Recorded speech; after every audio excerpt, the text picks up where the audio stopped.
Hello, hello. Welcome in. It's me, Raven.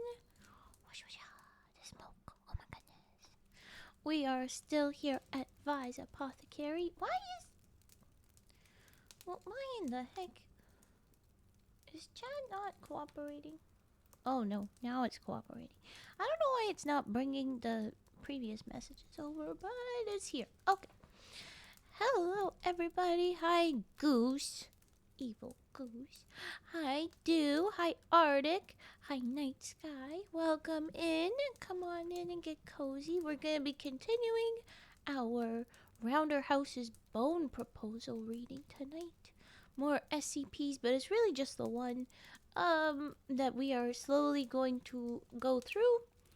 I should be putting the full chapters up. I realize they have chapter titles, but I already started as like part 1, 2, and whatever, and so this is what I'm thinking we will go with. It's gonna be part 2 or chapter 2, and it's gonna be just more on that same story we were reading through. We should get a little warning up though, is what I'm thinking. So I should probably prep that now.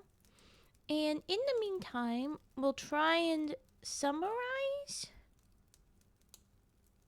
Specifically, this story seems to be spoopy. Oh, hello, Hades, not the villain. You learned something about an 05. Ooh. Tell me more. I'm going to try and put up a little bit of the text stuff. Yeah, I'll just make it do it. We're gonna just come up with something to put up for a little bit of a warning. A trigger warning, quickly, I mean. Oh, whoa. Okay, that's a weird thingy. Alright, we're gonna say trigger warning. We have, in this story, had some descriptions, and I'm gonna go ahead and tell you about it. Chat might be broken again? It looks like people are chat. Is it not getting everybody? Hades, why aren't you showing up? That is very weird. That's a very good point.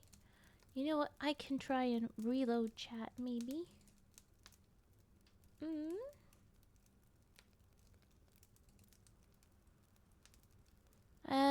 Hades, say something real quick. They're only 13. They never change because they hold all knowable about the SCP Foundation. They never change? Oh, I thought that was happening the other day. You say, Blef. Wow, you're still not popping up. Why aren't you popping up? That is really weird. Why wouldn't you be shown?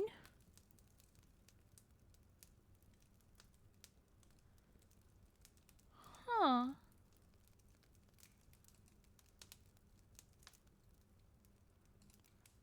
I don't understand this.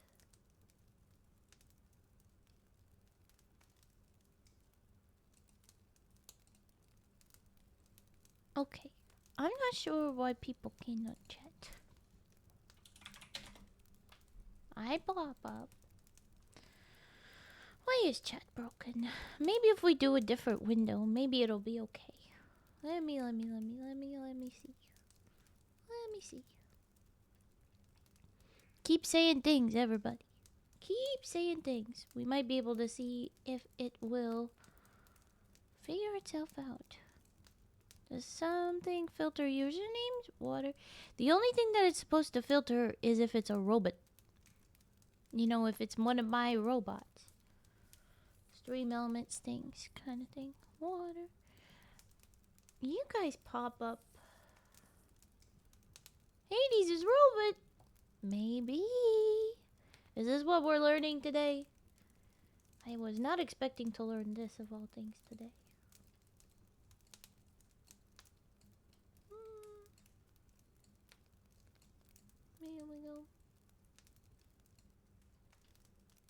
Okay. The only thing that I would do, I'll just copy a couple things. I'm gonna see, because we've been using the other window. And maybe it's been doing this stuff a little bit. But yeah, I have... Oh no, you really didn't pop up. You're still not popping up on either one of these. Hades, I'm so sorry. You're being scrubbed. Weird. But yeah, the O5 are so secret that 90% of the Foundation don't know about them. They don't accept new members. And the only SCPs that are around them are life-extending ones. We will not bow before you. You shitty means. Little evil goose. But that's a very cute Jekyllin, you're right. I don't know what to say. I don't know what's going on with the chat. It seems only Hades is being blocked from chatting. You've redeemed whispers that I have to whisper. I'm trying to make sure things are tidy though. I'm gonna keep working on our trigger warning bit. How will we do that? I'm going to say fives can be in our replace though. Are they? I'll even rejoin. I don't know if that's gonna fix it. If this has happened before, but it's something to try. I will get the bonk before I bow before you. Hell yeah, Arctic. I'm gonna finish my thingy. Where is words? Give me words. I'm not getting words. It's not going very well. Where am I thinking? I think I'm thinking.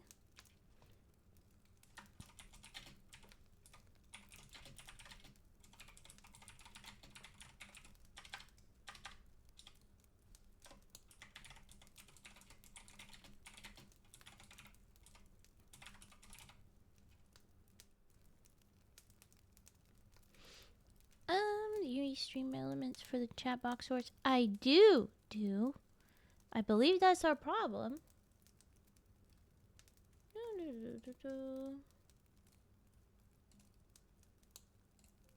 Oh wow. Come be me.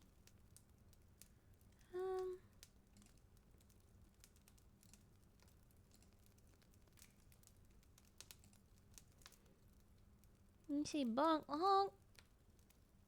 I don't know if it's popped up or not. It looks like myself popped up instead of your thing, and that's it. It's hard to tell because it's so small.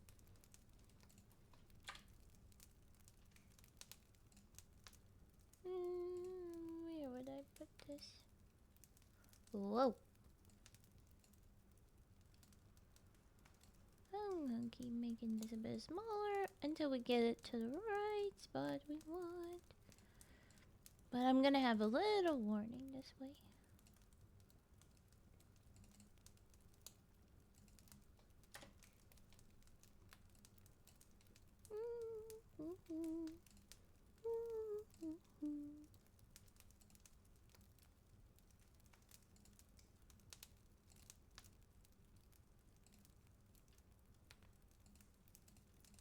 That didn't look right.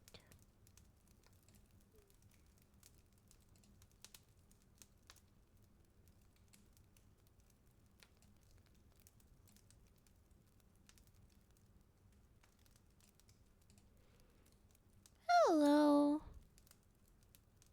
I wonder where your mask goes. Oh, my honk is getting... He's on blacklist, you think? How would that happen? Oh my goodness. I'm just trying to finish my little dooba little trigger warning, making sure it's all cleaned up. And then this is what you hit me with.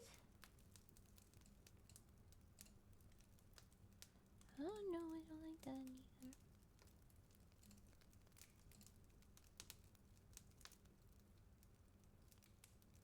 either. I'm being so picky, but it's giving us some time because I also know that if I say a bunch of the descriptions and let this pop up too early, we could get bonked for things. You know what?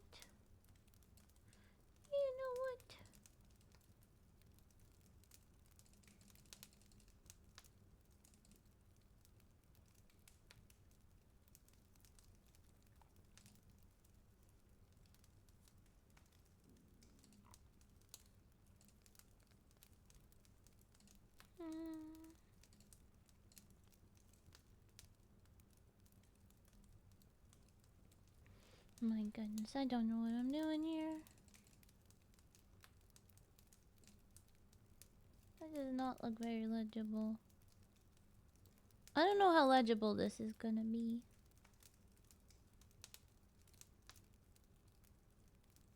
But we're gonna put that in the corner. Okay. Alright. I will try to do each little thing. Hello, Adon. How are you doing?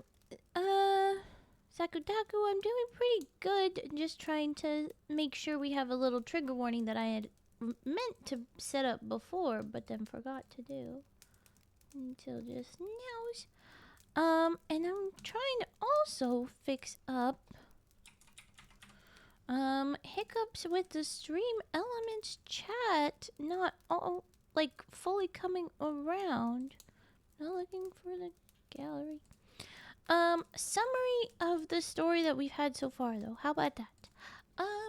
So the story we are reading and we're on part 2 of that we're about to get started on. There's a few hiccups on things. Every time I want to say something, I'm a little nervous too.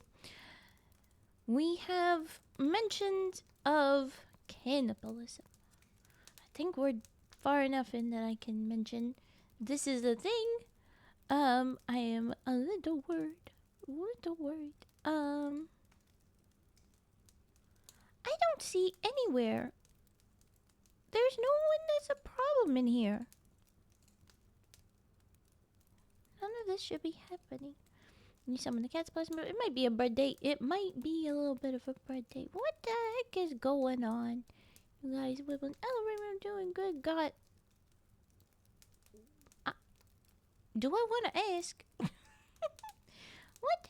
The stream hates you. It really seems that Stream Elements hates you because I can't find anything that would suggest you should be removed from chatsons. There ain't nobody in Stream Elements that's listed as anything in here.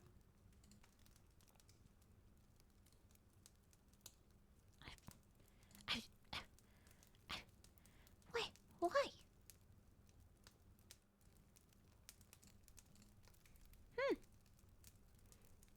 Fix a cat, Lahonk. What cat? Is some of the cats? What happened to the cat that is bad? Looks like it's just long cat. Cute cat.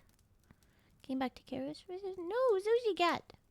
Sushi cat? What? Maybe blacklist them now. Save, then unblacklist. Whoa! Thank you for the bits, Zakutaku. We will drop our traditional money frogs. Thank you very much. This is a lot of things that we are having our hiccups on, but I want to make sure that there's no problems with people's. I literally don't even know where blacklist is supposed to be. Because there's a section for where people might be, but what is going on? That's not it. None of these windows would have that, it seems. Oh my gosh. Maybe here? No. Why does Stream Elements hate you, Hades? What have you done? Rage puffing. Oh, we won't even put it up on the screen. I'll just start doing it. Oh my gosh.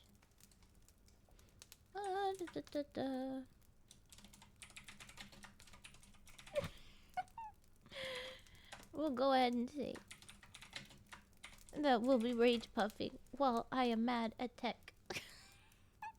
It's accurate enough. Hey.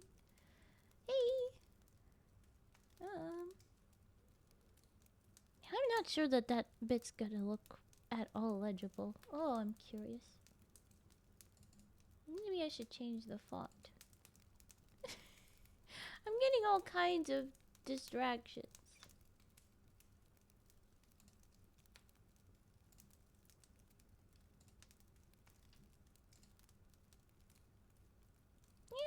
be more legible. Oh my gosh, I have no idea. Okay. Oh, I meant to also tell you guys that the kitties are full of beans and a little bit upset because last stream I fed them before stream. But I'm not doing that tonight.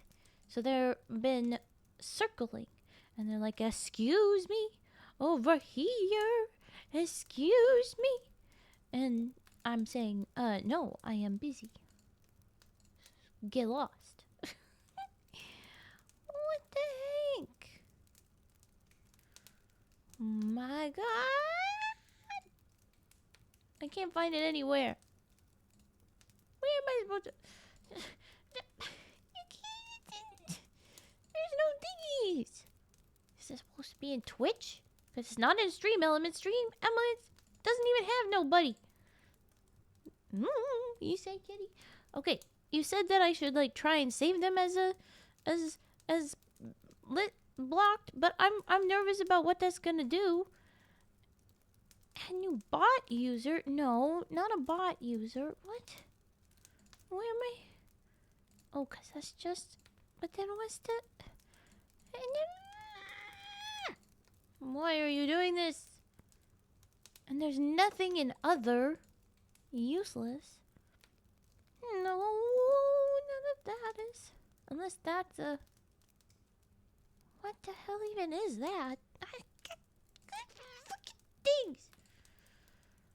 I have no idea why Stream Elements is mad at you. There's nothing specific about any people on Stream Elements except for who's allowed to use the bot doing things, and that's not a thing. Viewer queue. What the hell is that? Oh my god! You're driving me nuts. Please make sure you can unblacklist someone before you do that, because blacklisting is basically a permaban. Yeah, exactly. I'm like, I'm not doing anything until I know what's going on here, and I clearly don't know what's going on here. I think you're just going to have to be a ghost on the screen. We have traded being able to see 7 TV emotes on screen for losing Hades, not the villain, which is, be real, not worth it. we'll have to change that out later. Oh my god. Beep staff chat. Okay.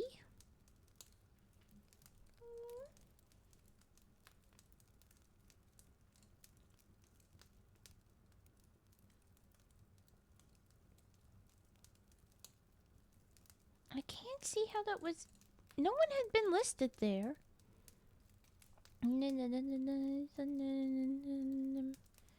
Where would that have been? Where would that have been?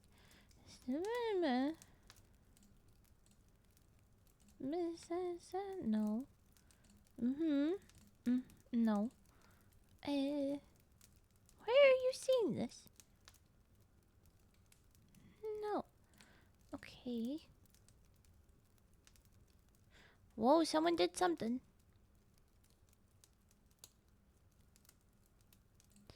It's literally just Stream Elements and other bot. That's literally all that is here.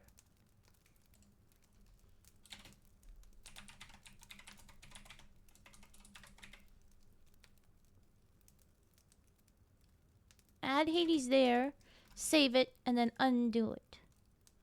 Okay. Saved. Okay, Hades, this is our last attempt at this. If this doesn't work, then too bad, so sad, I'm done. I'm not futzing around too long. We're getting along with this, okay? Moving on. It sniffs posture check and stretch. And then there was a hydrate as well. What happened? I don't know. But I don't like that your saying fair has not popped up. Yeah. You're still... Why do they not like you? It's very weird. Now I have hydrated. But what in the absolute heck? What did... I did the hydrate, I did the rage puppy. Oh, I need to go up here for sure. I'm working on the rage puffing as I do this. We have sniffs and posture check and stretch. Let's do a stretch. Ooh. Okay. Posture check. Fix that up. And you continue raging. What the fucking heck happening here? They called it Norg users. How goes the shed and the foxes? One time I bought fish from a fisherman and asked him, do you have a bone to remove because I have a bone to pick with you? Oh, haha. Hades' chat messages aren't on the stream. Yes, Toast, that's the problem.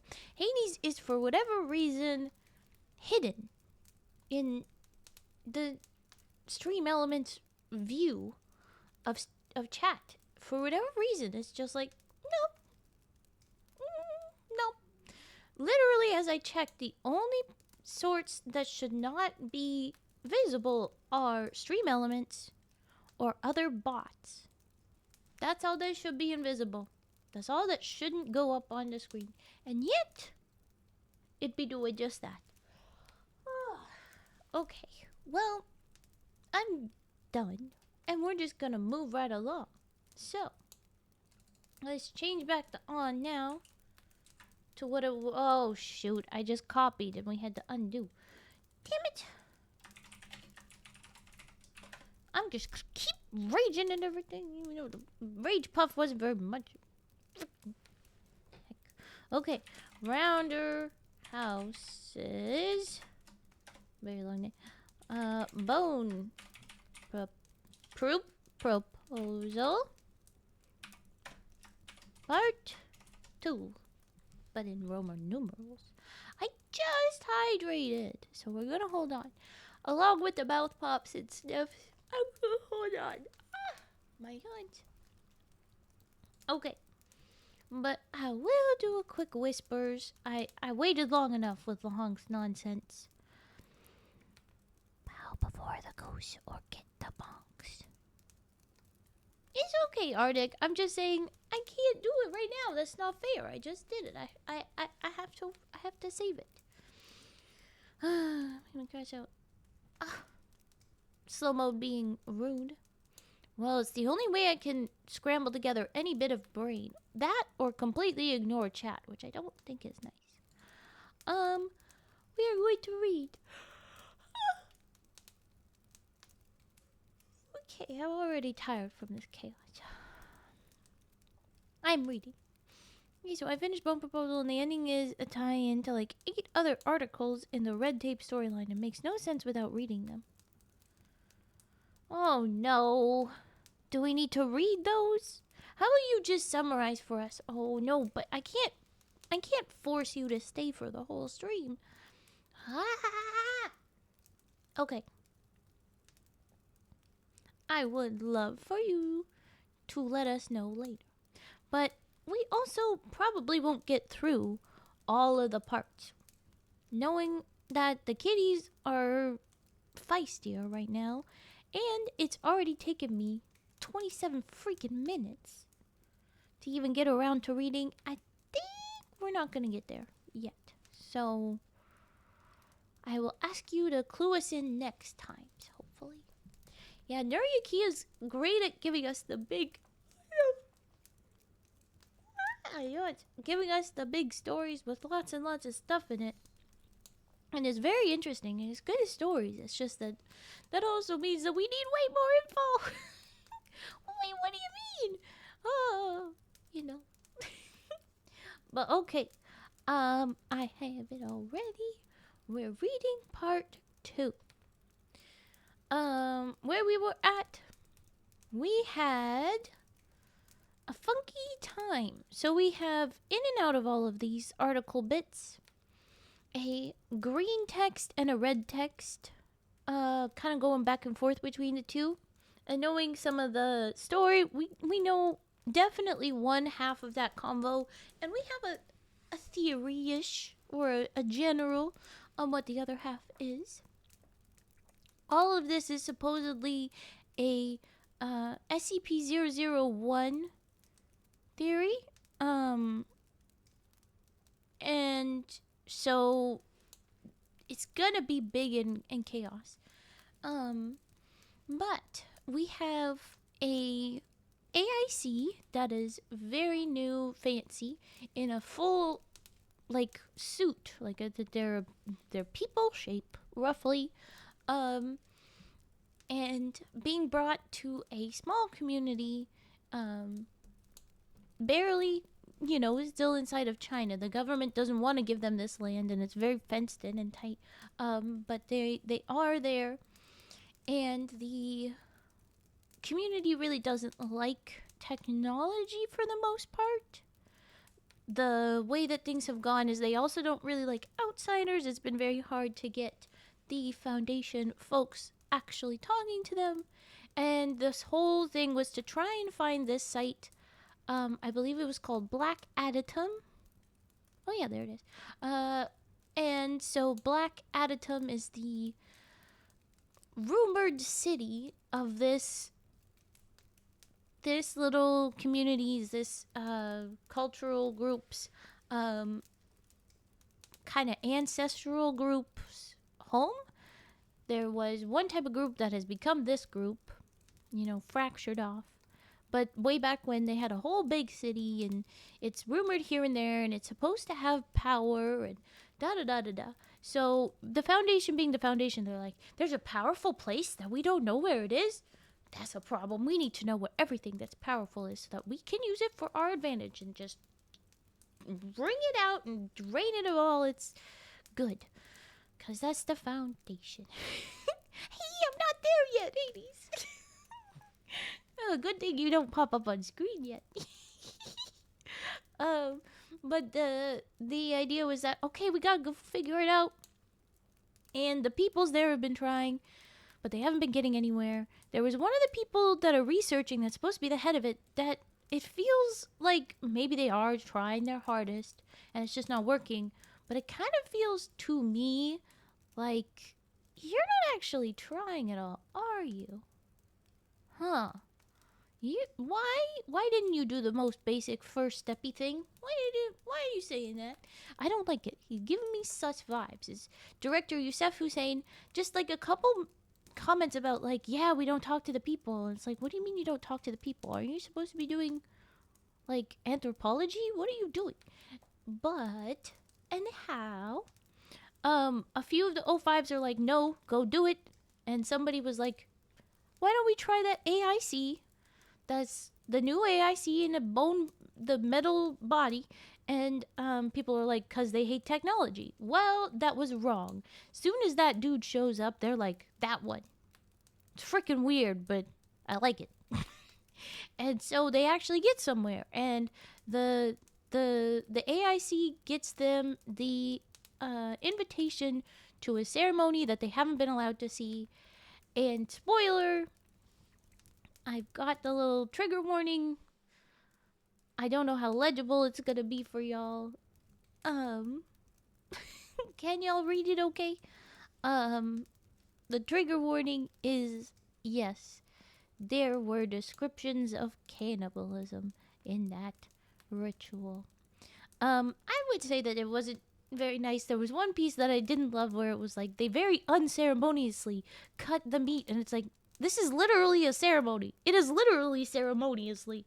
But anyhow, it's very spooky, but the point of that they're doing it is that then they get their memories. Ooh. So by consuming this meat, trying to be nice about it, they get the memories from them. And it's a whole thing that they've been doing for a while. The robot gets invited to talk to the one leader person that has the same name as from ancient texts about when this all began. And they said basically, yep. Yep. Basically the person has just always been alive. They have not passed away. They just stayed alive. But their memories have really fractured and disintegrated, and so they're just doing the pieces of the ceremonies and things that they can still remember. And that is why they are here at this spot and not moving, despite being more nomadic previously. This is why they're doing this a bunch. Well, the anthropologists are like, well, what about this right here? And the robot guy is like, well, this little grave thing, it says this. And they're like, you can read that? Yep, yeah, the SCP knows how to read this stuff. Funny, if you talked to us, we could have tried to help. And so they dig this up and they go into this. It's kind of like a... Oh, I had the word before and I lost it, and I had lost it last stream about it too. They go into the underground memorial grave land, like it's a little mausoleum. There you go, Bright. It's basically a little mausoleum under this great big, like, memorial statue thing that was partially buried underground after a long time. So they go in, and in it they eventually find this body of this giant with multiple arms, multiple more arms than us, more than two, and multiple more eyes than us. I think it was 10 sets of arm and 10 eyes. And our leading person, the leader that is also like ancient, from the start, jumps in, cuts open the body, and the heart pops out and it beats. It beats. How is it still beating after hundreds of years? And she chomps and then dives into the body, and there's a whole city inside the body. And that is what Hades was saying, but didn't pop up. Hades said, and it was all inside a man. And it was. And then they popped out. But in that popping in, she, our leader, I forget names, remembered a bunch, including names of some of the people that they used to all be together with. So the person that we found in the mausoleum was... I'm trying to find names. Okay, Black Adatum is the city that we were trying to find, and that is the city that was inside the person.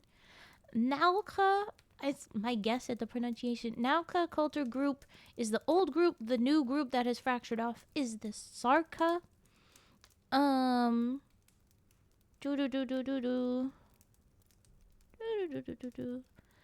Xenophon.aic is the name of our AIC that we are working with. Let's open this addendum, maybe get some names off of people. Oh, that's the 05 meeting. That's not gonna help very much. I don't want that one. I want a lower one that has more of the people's names. Zhang is our leading, field, person who was doing all of the anthropological work before Xenophon showed up, and then we've got a couple other people with them. She does it while naked as well. Yes, drop their hide clothes to jump in, but that's not terribly necessary to mention. And then there's Ian is our person that is the leader. What was your full title, person? And Ian's pronouns do change. There was a he at the beginning, and then there's a she when they meet. But Ian is... Eunice. I think it's a Karcist, a Grand Karcist or something. And then we have Zhang. Yes, we have Xenophon. We have... Where's the other person? There was like a lesser Eva. Was the other person that was like kind of like, you're not allowed in. But then Ian was like, actually, yeah, you are. I like you. Yeah, it was Karcists, Grand Karcist and Karcist. And then the person that we jumped into, oh, I found it and I lost it. We will go into Nadok. That's the body of the person that we jumped into in the grave library that we were in. But in the chat with Nadok, because when we jumped into his body, found the city, he was there as well. It was all supposed to be like some sort of memory. It was wild. They talked about a few different names. That included people that they had been together with. Clearly, Nadok knew Iyun closely. These two were living together originally, along with some other people, and they listed off a few different names. And this is all relevant because at the end of this, we get out of the city. Everything's like, oh, okay, we're back together. We met back up with Zhang because Zhang was the one that stayed out. The two Sarkic folks, the people of the culture, and the AIC, those three died then. But Zhang stayed outside and waited. They get out, and Yun collapses. And now we have the title of chapter 2 is the Reliquary of Sa'arn. And Sa'arn was definitely one of the people listed. But it sounded a little bit like we maybe don't like Sa'arn? I don't know. And we start with another little quote, as we did last time. And it says, all evil lives in the space between slaver and slave, king and commoner, God and creation. Evil can only be destroyed when this space is turned to nothing, when the whip is broken and the crown is shattered and the god is brought low, when all are as one. And this is listed as the fourth truth of Iyun. This is relevant because the first quote was kind of very similar, end slavery kind of quote, and how Iyun became immortal, seems to have been eating the body of a god that had died or something like that. It was quite wild. At least that was one of the like little folktale kind of version of it that we got in a little bit of a context of SCP being aware of this or that knowledge. There's a hydrate, and we will begin more properly. I will take a break partway through this chapter to do those sniffs and mouth pops. Over the following weeks, many of the texts from the archive of Nadok were digitized and uploaded to Foundation databases for translation. Oh, right, this is section 001.4, the Path of the Bone. I meant to say first. Okay, so stuff is being digitized for translation. All the stuff in the little library under the earth with the dead body we found. Progress was slowed by the sheer quantity of texts, numbering in the thousands. However, Grand Karsus Iyun displayed a newfound recollection of the fundamentals of the Naukan language. Right, so the being there, they started to remember some of the names of the friends. They started to remember some of the other things. Makes sense, they're starting to remember the language. It is a pictographic writing system with strong resemblance to the Shang-era Oracle Bone script and linguistic roots in Davite. The modern pidgin the Sarkics speak is a highly simplified dialect with equal influence from Jin Chinese and Mongolian, almost unrecognizable as the same language. I'm sorry I'm giggly. The kitty be yelling. In a very squeaky voice. Alright. The texts were arranged roughly chronologically. Translation efforts prioritize the more recent, less damaged texts. And here's one. In the midst of the destruction of Adatum, the Clavigars gathered their few possessions, for they had given up everything in service of the Witch King. Sa'arn slipped his blades away from the armory, silent while the war drums pounded through the city. Do you hear the kitty? Hi, lady. Do you want some attentions? Come here. Come here. Come on up. You're not getting dinners yet. Come on. Okay. Oh, wait. Sa'arn slipped his blades away from the armory, silent while the war drums pounded through the city. Uruk claimed her armor from the garrison, allowing no one to halt her. Lovyatar or Lovjatar, I'm uncertain, pronounce, drifted into the catacombs under the temple to take the seed they treasured more than anything else. And then they went into the streets, loud with the shouting of armies and the clashing of metal, to gather their most loyal followers and whisper, "They must leave." And when it was all complete, they massed in the oldest tunnel in Adytum, for it had let the first Nalka into the city, and now it would lead the last Nalka out. The Clavigars were confused, for where they had brought only the simplest possessions, Nadok stood with 10 books clasped in each hand. "You will show our escape," Sa'arn hissed. "We will be killed like all the other believers." The others agreed, but Nadok raised a hand. "We will escape. We will be free. But our children and our children's children and their children too must know who we were, for if we lose sight of who we are, what we have escaped, we are no one at all." It's very wise. And the other Clavigars agreed, for they did not want their story to be lost. And so they took Nadok's texts, and in the dead of night, while their city rocked back and forth in the throes, the Clavigars escaped the destruction of Adytum.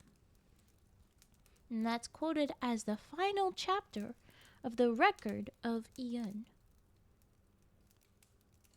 And then there's an addendum to open, so I guess we have a little bit of how they chat through this. Attached document from December 2041. This is when everything else has been roughly, so yes. Begin log. Xenophon approaches the Grand Karcist from behind. She is seated cross-legged on a small hill overlooking the Sarkic encampment, and is in the process of being broken down and taken apart. The largest tents are left standing, while the smaller ones are disassembled and placed into the back of horse-drawn wagons. Foundation security personnel are overseeing the operation. They're doing what?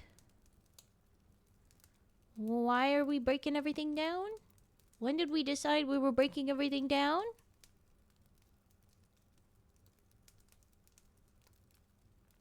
I'm scrolling back to double check, and I see in our text that there was a schism, and then the traitor was in quotes. I don't remember what that is. I have a feeling we had said that we don't trust everybody, so that's something. Why are we going? Okay, well, uncertain. Hi, Yar. Yeah, we seem to be breaking down the camp and heading out, but I don't know where the... Oh, gosh. The impetus is coming? Is that the right word? My brain is like... That's the word I'm pulling out, but I don't think that's it. Yeah. I don't know why they're doing it. Who's deciding to do it? Is it that the Sarkic are deciding to finally get back to more of a roaming lifestyle, which, according to the Chinese government, is not going to go very well because they just have this one little plot of land and a fence. But... maybe it'll work because the Foundation is supporting them. I don't know what's happening. I hope it's not that the Foundation are trying to force them out. That would be a problem, but I guess we can find out. They're breaking down the tents and everything, and they're putting stuff into horse-drawn wagons. I mean, that's good. That is horse-drawn. That suggests that they're doing their thing on their own, as opposed to being loaded up into Foundation trucks or something, right? Okay. Xenophon goes to the Grand Karcist. Xenophon says, "Grand Karcist." She turns to look at him, smiling. Ian says, Xenophon, sit." It approaches, taking a seat next to her. Her robes are spread across the grass. She is cradling a small bird in her hands. The sounds of work carry over from the camp. Xenophon says, "Your bird appears to be injured." Ian, he is no more mine than this grass is, but yes, her wing is bent. Xenophon.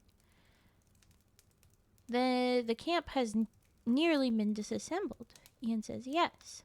Xenophon says, Karcist Yeva is displeased. Ian says, Karcist Yeva will live. Xenophon, my superiors have also ordered me to ask you whether you are certain this is the best course of action. Okay, so it is from her decision, I guess. Ian, it is the only course of action. Xenophon, we have offered to take you in a small party to the location given to you by Nadok. It would be substantially simpler and faster than this. Ian, I have lived this way for 100 years. I have a shortage of answers, not of time. Xenophon, you also risk disturbing your people.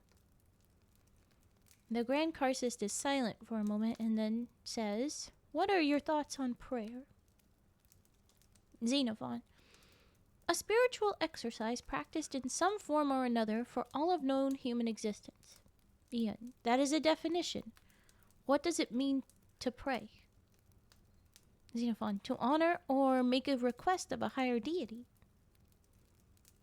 The bird thrashes slightly in her grip. She clucks her tongue and then says, a definition again. A prayer is given meaning by the one praying. All our prayers come from memory. The meanings are half remembered. There is a boy in my flock. Ekla. Kareya-san. Kareya-san, yeah. I asked him what he thought the prayer meant. He brightly told me that they were asking me for good fortune. He thought I was their god. Xenophon, children struggle to understand complex ideas. He has only seen you leading the tribe his whole life. Ian, but it is not just the children. At times, I had no idea what I was preaching. Xenophon, had? Ian, when I awoke after speaking with Nadok, I could understand the old words. Since I have been thinking of the prayers again. Things are muddy still, but the earliest sermons I can remember clearly now. Xenophon, what do they say?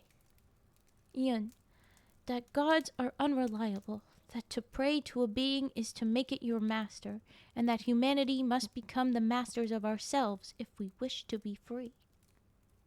This makes sense based on the other quotes we have from Ian. Xenophon, interesting, but I do not understand what bearing this has on the matter at hand. Ian, Ekla asked me who our god was then, and I could not answer him. I have attempted for so long to keep our course steady, but it is time to admit that I have no more idea who we are and were than he does. We will walk the path. Path is capitalized. And find out who we were, but I am not their master. We were nomads once. Together we have chosen to be again. Xenophon, are you prepared to accept the terms? Ian, yes. Xenophon, the council will be in direct command of this mission, acting through me. We have negotiated the free passage of the Sarkic tribe through northern China and Mongolia. If we need to journey farther than that, we will have to reassess. Do we? Oh, okay, so we have terms for this adventure with the Foundation leading, but they are not using the Foundation resources to get wherever we're going faster. I understand. Okay. Ian says, I cannot see where the path ends. Nadok only told me where to go next.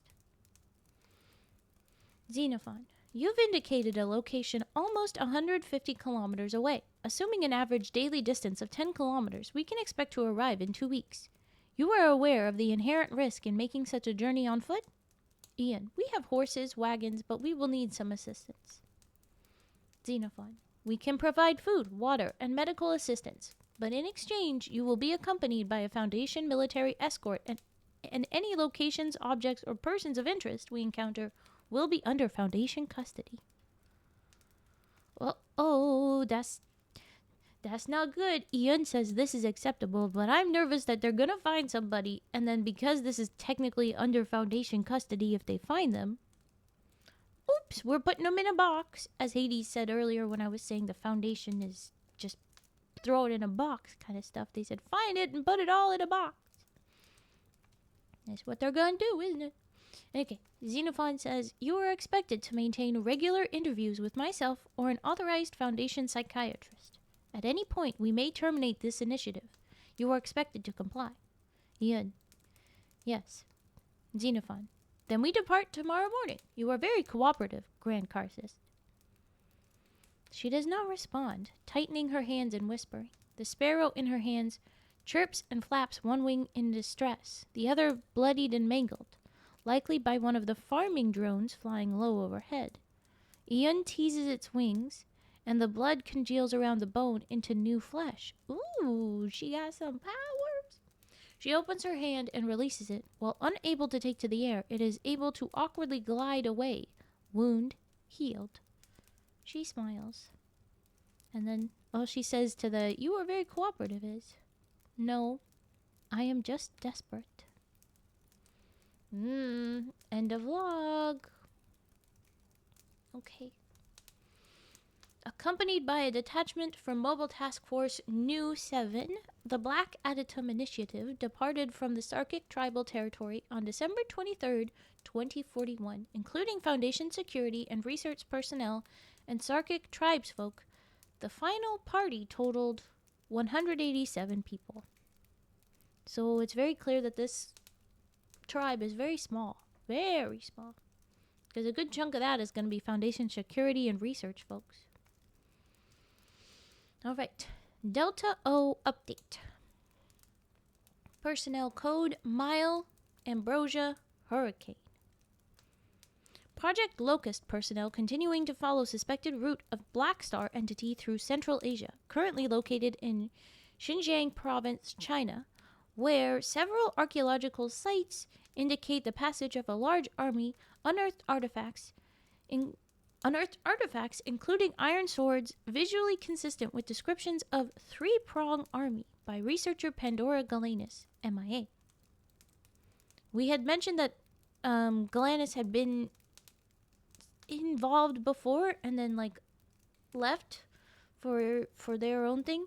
They got, what was the words? They were vulnerable to the people they speak to, vulnerable to like kind of being absorbed into their group, and then that person is now missing. I believe we had landed on probably with the people last they were studying, but yeah. Hi, Cade. Oh, I remember you using that. You were very cute. Okay. Current path believed to continue southwest towards Caspian Sea. Alright. Black Adytum Initiative Party has crossed 25 kilometers from departure point. Embedded agent reports slight tension between Sarkic tribesfolk and security personnel. Predicted response, intervention unnecessary. Okay, so there's a little bit of tensions, but they're managing, and don't need to do much more. Xenophon.aic appears fully cooperative and operating within expected margins. Cool. Oh, you cozy. Okay. And now we get back to the chat bubbles. We don't know who Green is, but it could very easily be someone on the O5 Council or something. And then there's Red, which is Xenophon, but who has no memory of any of this happening, even though he was in it. Considering how Nadok had talked about you need to forget all of this stuff so you can move on with our people, I get the feeling that Nadok or Ian or someone scrubbed memories again, and that somehow included Xenophon. And maybe even other people involved all the way up to the council. Maybe like everybody forget. Sorry, God. Maybe it's an everybody forget, or it's just a everybody in the room forget. I don't know. We will find out. But we're back to these text exchange, and Green says, so Project Locust is tracking where the three-pronged army went after the Nalka. Interesting. I thought you had no knowledge of it. And Red Xenophon says, I did not submit this document to the file. Green says, are you sure? Red says, the Black Adytum Initiative did not include members from Mobile Task Force Delta Zero. And that was the title of the top. So Delta Zero is clearly a Mobile Task Force trained to follow the other folks, it seems.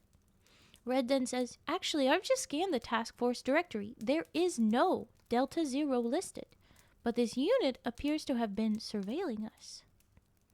Green says, it looks like the council didn't trust you as much as you thought. Yeah, looks like. And then out of the little bubbles, we have a photo that we understand to be Xenophon. Xenophon's views. Yeah, we have still photo from Xenophon.aic's night camera feed. And it basically looks like a negative photo of mountainsides. So it looks very gray with a bit of white where you would expect darker colors. So there's a bunch of really bright white horses or donkey or something looking. They said horses, so I imagine these are horses. Really bright white and in a bunch of harnesses all together. And then there's some wagons at the back. But around each of these horses is a lime green rectangle and a little bit of a words up top. So it says horse 0987 and then horse 0932 and then another one, horse 0801. Like it's just each of the horses. You know, they get their own label. And that's just how Xenophon recognizes everything in the area. And then there's even a couple wagons at the back. So it's wagons 0962, whatever. So there you go. The Black Atom Initiative continued to make slow progress up the border of China and Mongolia, traveling northeast at an average pace of 20 to 25 kilometers a day. So a bit faster than they were estimating before. So that's cool. As the Sarkites had considerable reservations about traveling at night, the party would make camp at sundown and set out again the following day at sunrise. During these nights, Xenophon would interview the Grand Karcist regarding her gradually clearing memories. And now we have one of those interviews. Oh, this is described slightly differently. That's fun. Okay. This says, a memory from Grand Karcist Yun recorded and transcribed by Xenophon.aic and senior researcher whiiiile. So when we look at this, it looks like how this is going to go is everything is listed as coming from Yun. Oh, thank you for another hydrate. Everything is coming from Yun. And if it's from Xenophon, there's an X that'll clarify. X says this. And then it'll go back to her. And there's some descriptor things, but it's mostly her talking, describing things herself. Okay, thank you for hydrate. We are staying hydrated. I hope all of you are also staying hydrated. Very important. So, what is your memory, Ian?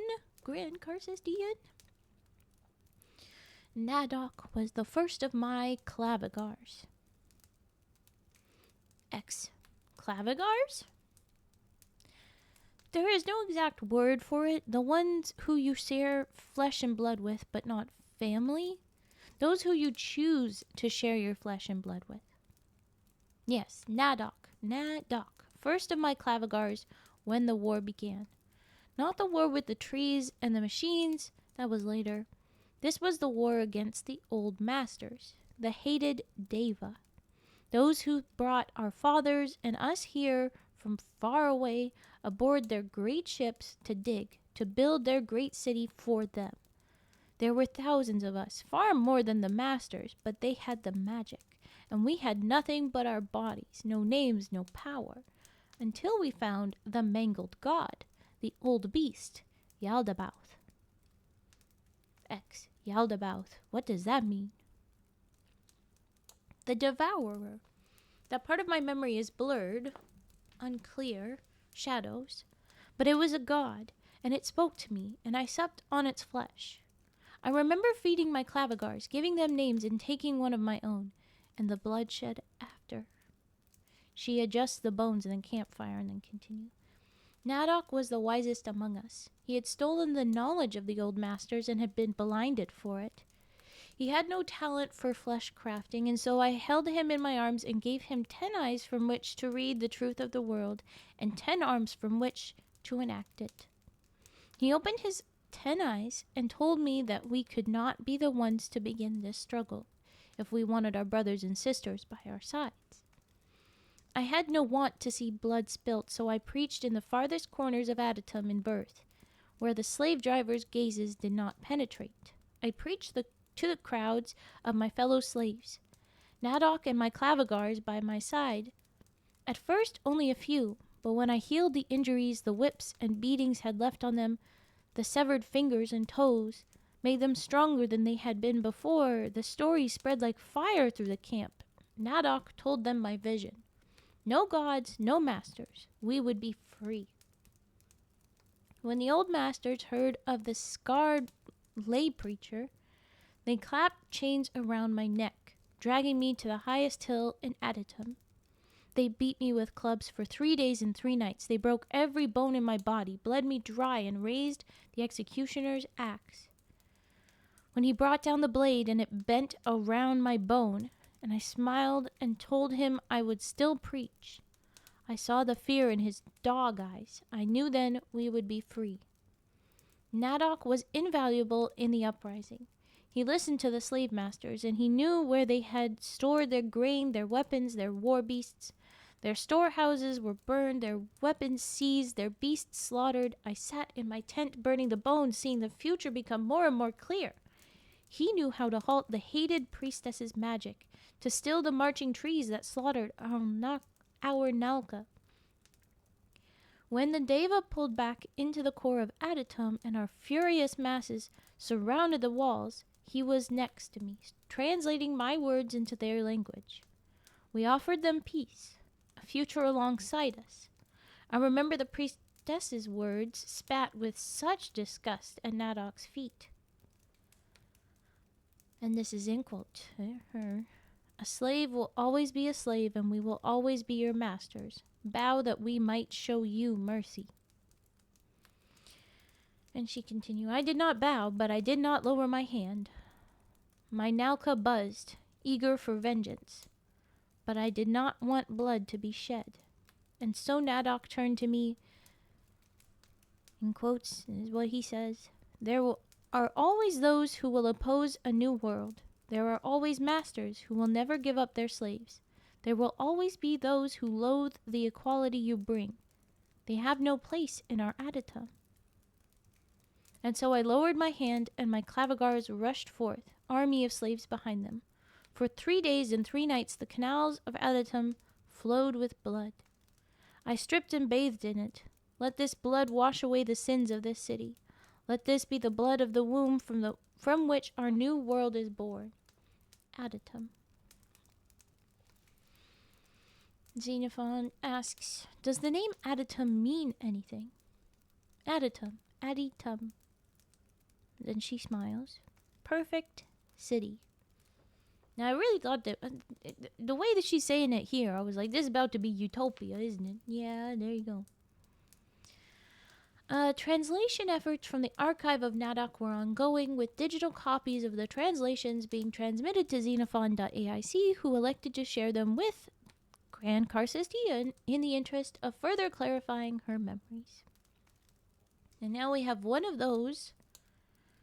Another Truths of a Yun, it looks like. So here we go. Lo, gaze upon me, you slight, you frail. Gaze upon my form, skinned cheeks giving way to naked muscle, giving way to dripping blood, giving way to white bones. Gaze upon me and know that the sacrifice I make is one in the name of my people, my subjects. You cry out for me to come back to you. You cry out for me to leave the tunnels and tubes and catacombs of this city and to return to the surface where you may see me. And I choose not the life of attending to this mausoleum. Fate has chosen it for me, and I am but fate's slave. We are all but fate's slave. But I return, bringing you revelations torn from the lips of gods. And you whisper, because there are no gods in Adytum. I have told you this, and you are right. No gods and no masters. There is only humanity in Adytum. Look around you. Assembled masses, look around you, ye faithful. Look and tell me what you see. Tell me if you see one among you who resembles an outsider, a common man, those not from our Nalka. one who has not been altered by our arts, given more eyes or arms, or transformed into a being of power. Let him rise from his bow to me if he is present. He is not present. We have given up the humanity in our bodies for something greater. There are no crippled in this adytum. There are no blind in this adytum. We have given up our humanity, and we become greater and stronger for it. Many of you ask where the adytum you were promised is, and the answer is that you withhold it from yourself. You give up your humanity to weave your flesh, and you cling to the humanity in your soul. Our humanity must be overcome. It is not that there are no gods in adytum. It is that we are all gods. But divinity and humanity are as fire and ice, as peace and war. The war we find ourselves in now comes from those obsessed with their own humanity. Our enemies thirst to see us submitting to our own faults. We can do so no more. We must accept our divinity, and in doing so, relinquish our humanity. For it is weakness lies in this, our obsession with the wellness of our enemies. The Holocausts come back from the front wounded and dying, and we must raise them to fight again. Our humanity must be overcome. And this cannot be achieved by yourself. Your human self holds your divine self as its slave, and you must help me in letting you free yourself. For I have done it. I have overcome it and achieved my fullest potential. I walk in the footsteps of gods now, and you must follow me. Humanity keeps you tethered to this infirmity, but I have learned how to cut these chains, as I learned to cut the chains held by the old masters. Obey me and take your divinity as I have taken mine. The Truths of Yun. I forget what that letter is supposed to be. It's a doubled up S. 78. So this is one of many of these that they've said. My trouble here. Anyone else find this a little bit odd? I mean, it's definitely talking in circles. Humanity, divinity, humanity, divinity, humanity, divinity.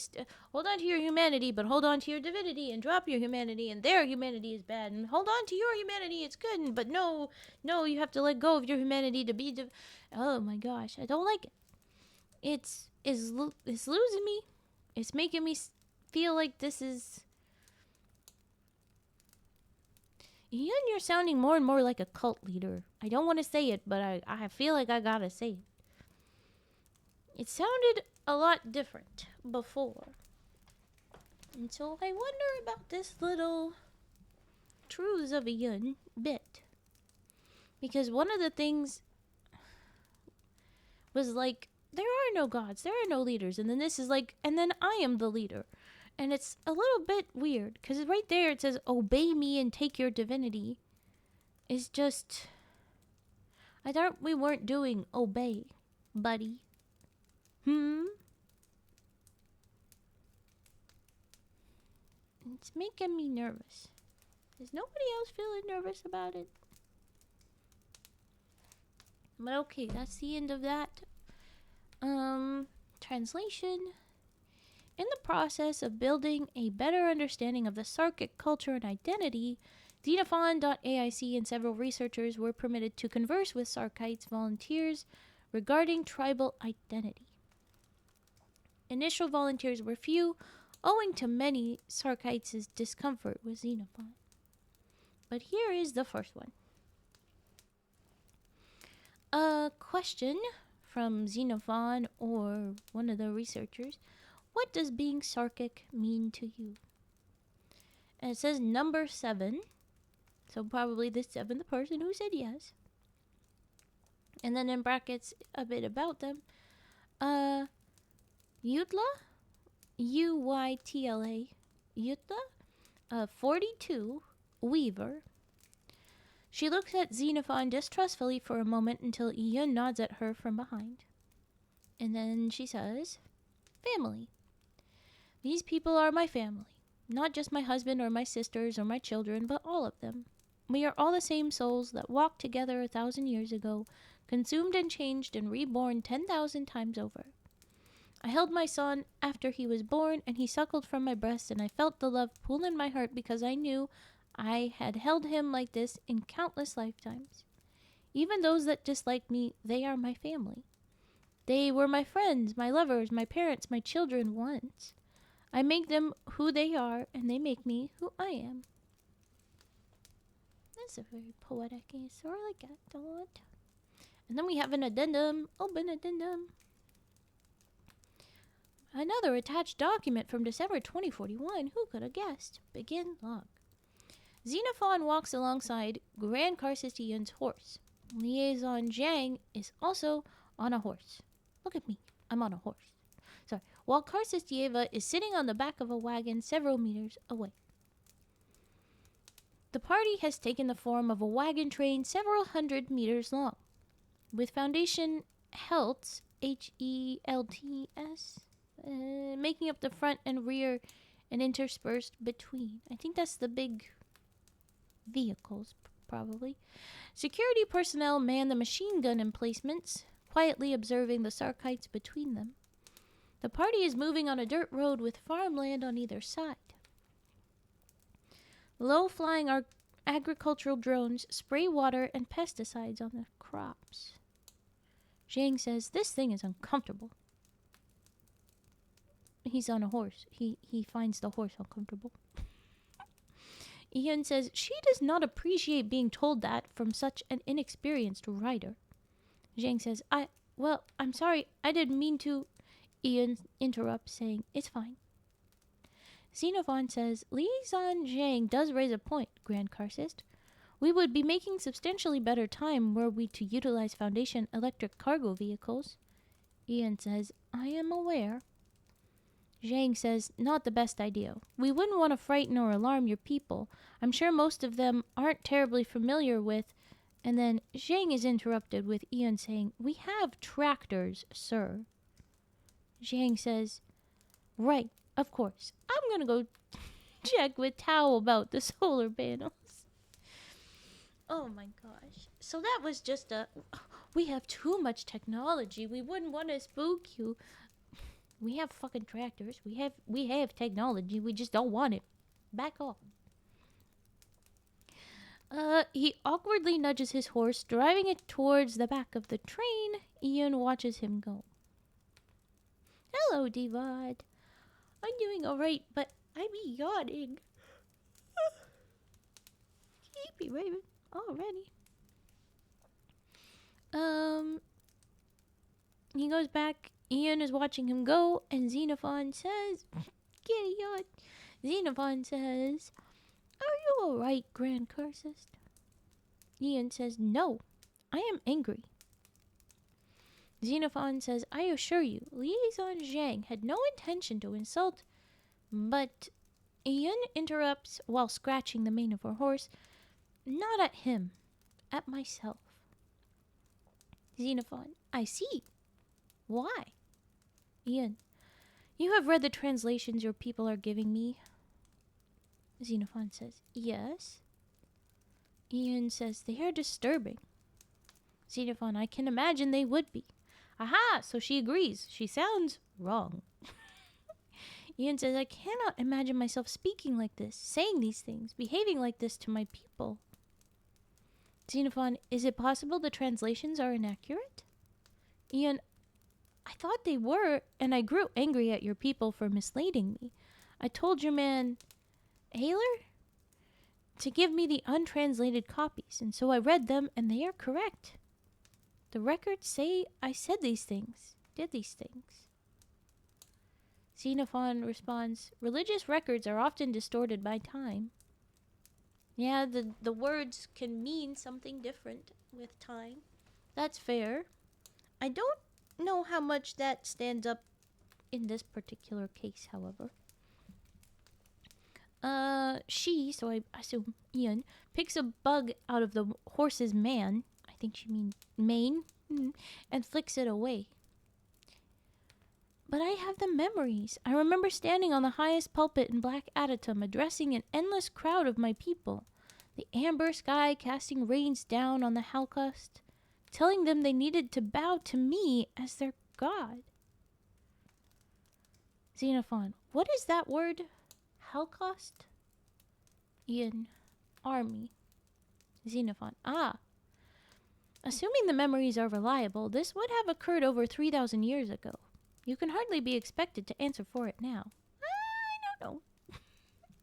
It would be pretty hard, but, you know, if she was more aware of stuff, maybe she could. Ian, there is no one left to answer for it but me. Xenophon, the additional clavigars will have answers. Ian, tersely, I do not understand why I would have done this. How I could have done this. Xenophon, why? She turns to Xenophon, glowering. What? Xenophon, apologies. I didn't mean to offend you. I was suggesting that interrogating why this offends you may be productive in determining how it happened.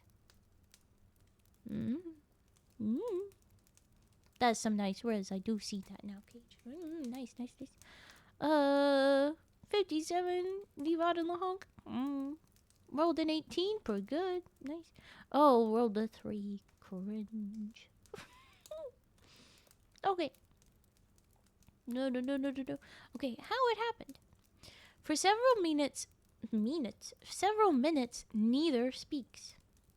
While they are walking, a small child approaches the side of the Grand Carsus horse. He is holding his left hand in his right. He whispers something in the Sarkic pidgin. The Grand Carsus smiles, and she responds in the pidgin language. We see when they have the little triangles. Come. She reaches down and hoists the child up by the shoulders, planting him on the horse's saddle in front of her. Upon closer inspection, the fingers on the boy's right hands are gnarled and clubbed. Yun pries them open, revealing the left. There is an ugly gash on his palm. Aw, she clucks in concern. Oh, she responds just like me. Aw, poor little thing. She grips the boy's palm tightly, whispering over it. As she releases it, the blood congeals, scabbing over with new raw skin. The boy pulls his hand back and whispers something in the Grand Carsus' ear. Ian says, "It won't, little thing." "Hello, zombie." "It won't, little thing." The little boy looks unsure. Ian sighs and rests a hand. Ooh! Thank you for the stretch. I will do the monster chicken stretch, okay?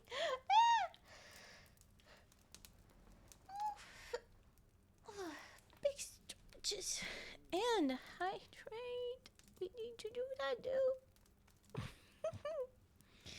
Well, thank you, zombie. You take care of yourself as well. Okay. I'm going to hydrate, but I also need to get some caffeine. So, please make sure you get up and walk around a bit. Yes. You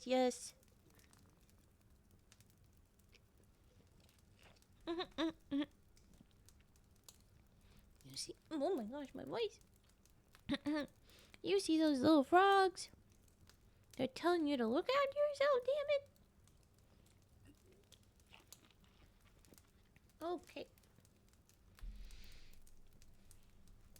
Oh, thank you. You take care and have a lovely day. Okay, and then the hydrate.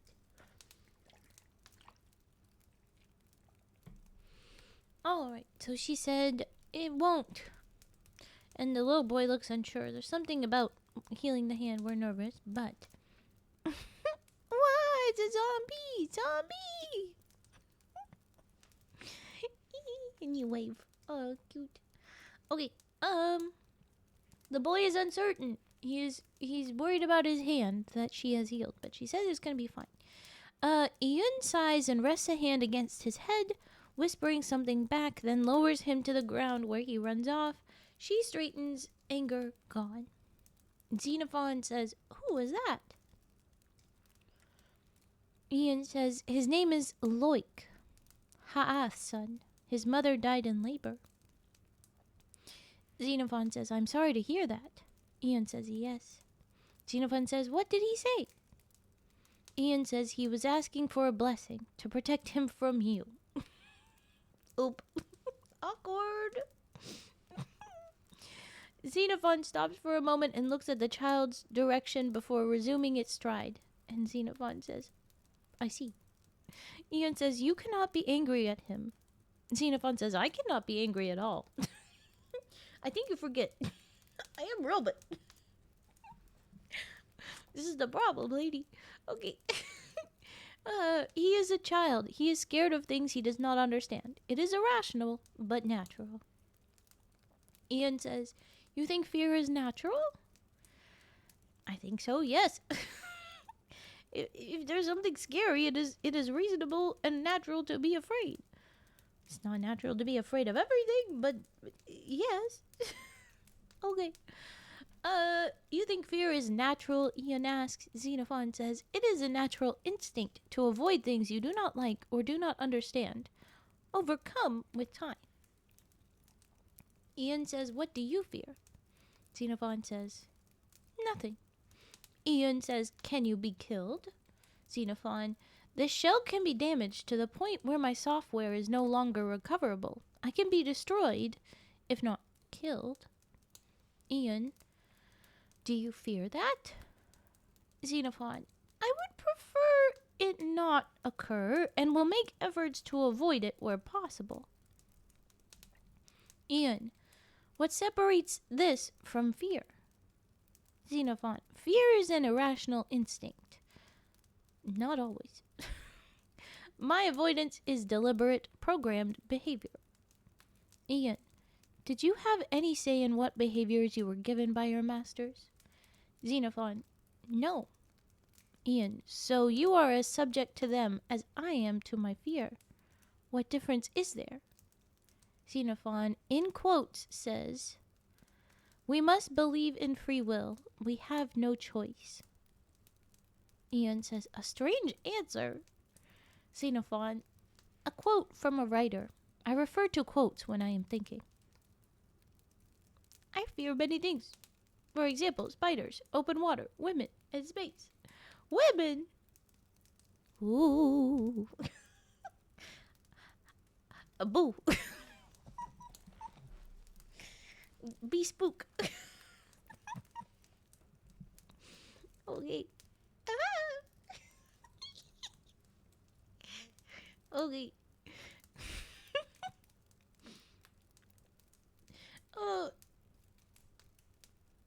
I have no idea what that word is in a flooded submarine in space.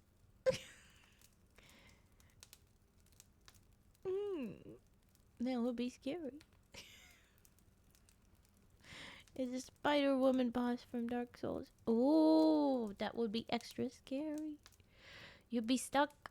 You'd be stuck. Alright, where am I? Oh, yes. I refer to quotes when I'm thinking, Xenophon says, and then they write in silence for a bit.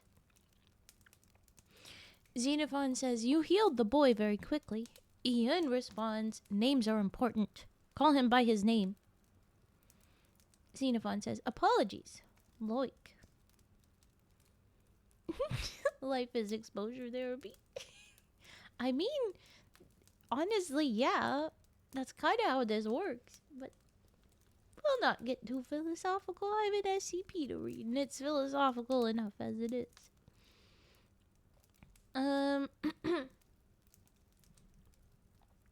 Xenophon corrected, saying, apologies, Loik, and then Ian. Consuming Nadok's flesh has grown my abilities. I remember him watching as people came to me with all manner of brutal injuries, on the very foot of death, me laying a finger on their forehead and molding their flesh into healing. Xenophon, the experience with Nadok was striking. Ian, I am surprised you witnessed it with us. Xenophon, why? Ian, you are a machine. You have no mind, no soul. You should not have been able to. And yet? Yeah, I was kind of confused too. How are they going into a body and then they say it's a memory and the robot can do all of this just as much as the... I'm confused at how that magic work, but you know, I don't know. So I'm just gonna keep moving and accept that I have no freaking clue. They continue speeding up slightly until they are near the wagon ahead of them, where Karcist Ieva sits. Ieva says, Grand Karcist, you look troubled. Ian says, Ieva, do you remember Poth? Ieva cocks her head. Yoik? Loik's mother, the little boy we just talked to? Ian says, yes. When she grew ill after his birth, I could not save her. I wrapped poultices, you made her bruise, and we attended to her best we could, but she grew worse and worse. Eva, I remember you told them that if she chose, he could take a horse and wagon and drive her to the town. Ian turns to Xenophon and says, they have a doctor there. He is kind enough to come by during the beginning of the harvest season to offer treatment. I said they could leave and lodge there for as long as they needed to make sure she was healthy. Xenophon, did they go?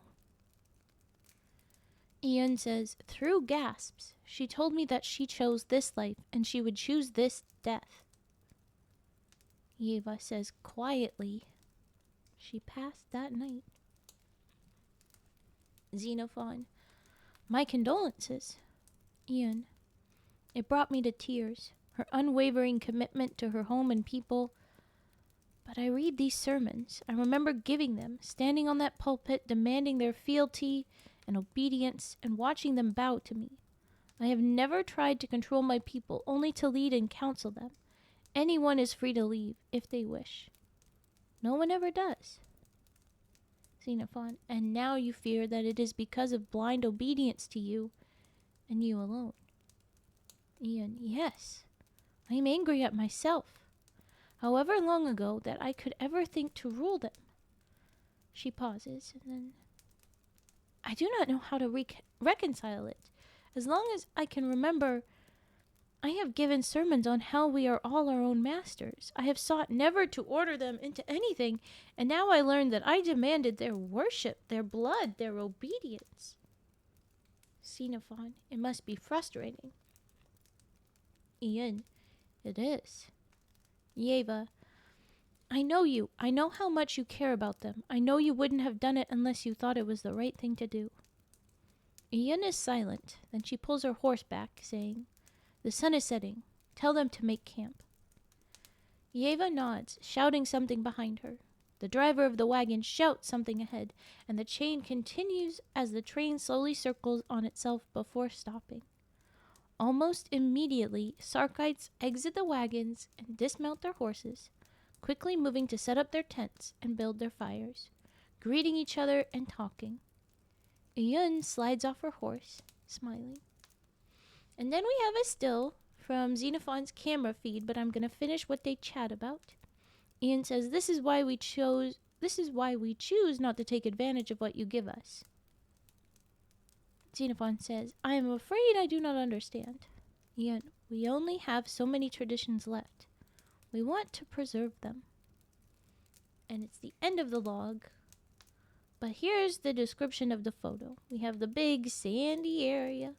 We've got some brown horses in the back and some, looks like motorbikes in the way back. Probably some researchers riding on those. And then we have a pack of folks. It looks, theoretically, like for these Sarkic men.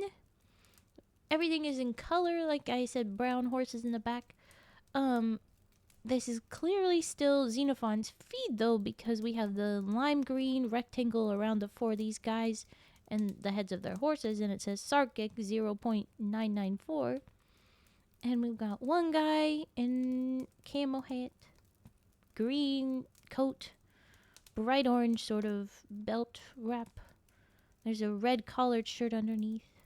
He seems to be in blue jeans. The next guy, same type of camo little hat. Navy blue big jacket. Looks like a lighter color collared shirt and a similar wrap around the waist. Both of them are on brown horses. I can't really see them very well because they're overlapping, doing funky. Next guy, he's wearing a more traditional looking coat. There's some symbols on it. It's red. It's got like embossing. A light collared shirt underneath that, and then a fun hat. It looks more traditional. It's got the black arches that, I assume could be flap down, but they're supposed to be flap up, and it comes to a top point. The top part is white. And then the last guy, blue ball cap, red t-shirt, with white collar shirt over and then a brown coat. Every single one of these guys is looking at Xenophon here with the most the fuck look that they can. But it is pretty much, the first guy described looks a little out of it. Second guy looks kind of upset, suspicious. Third guy with the more traditional look is leaning in. Oh, you. And then the fourth guy is a full, the fuck is wrong with you face? They're all just like, this fucking robot. I love how I managed to save that for the end. I didn't ruin that. We're gonna take a little break.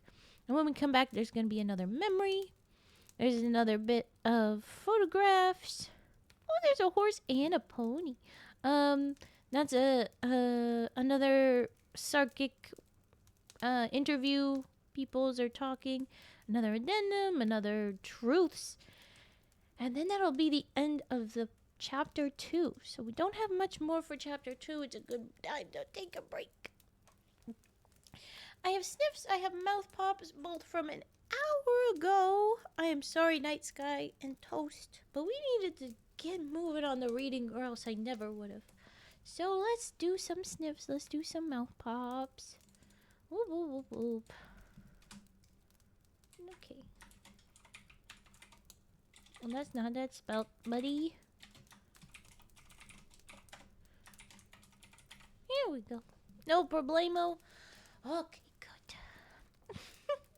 Here we go. I sniffs.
There we go. We did our sniffs. I'm just gonna adjust.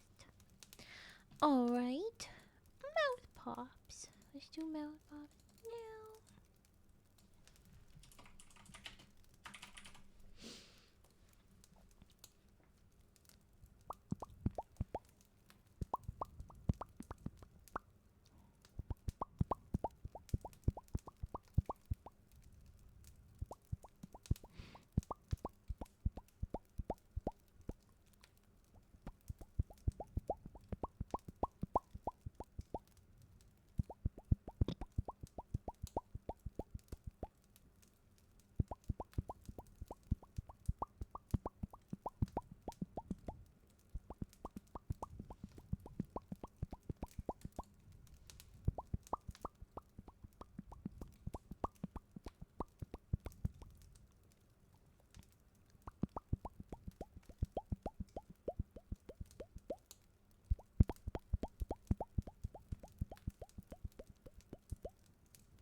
There we go. Now, was your mouth pops break? Do we have any other redeems, or should we jump back in?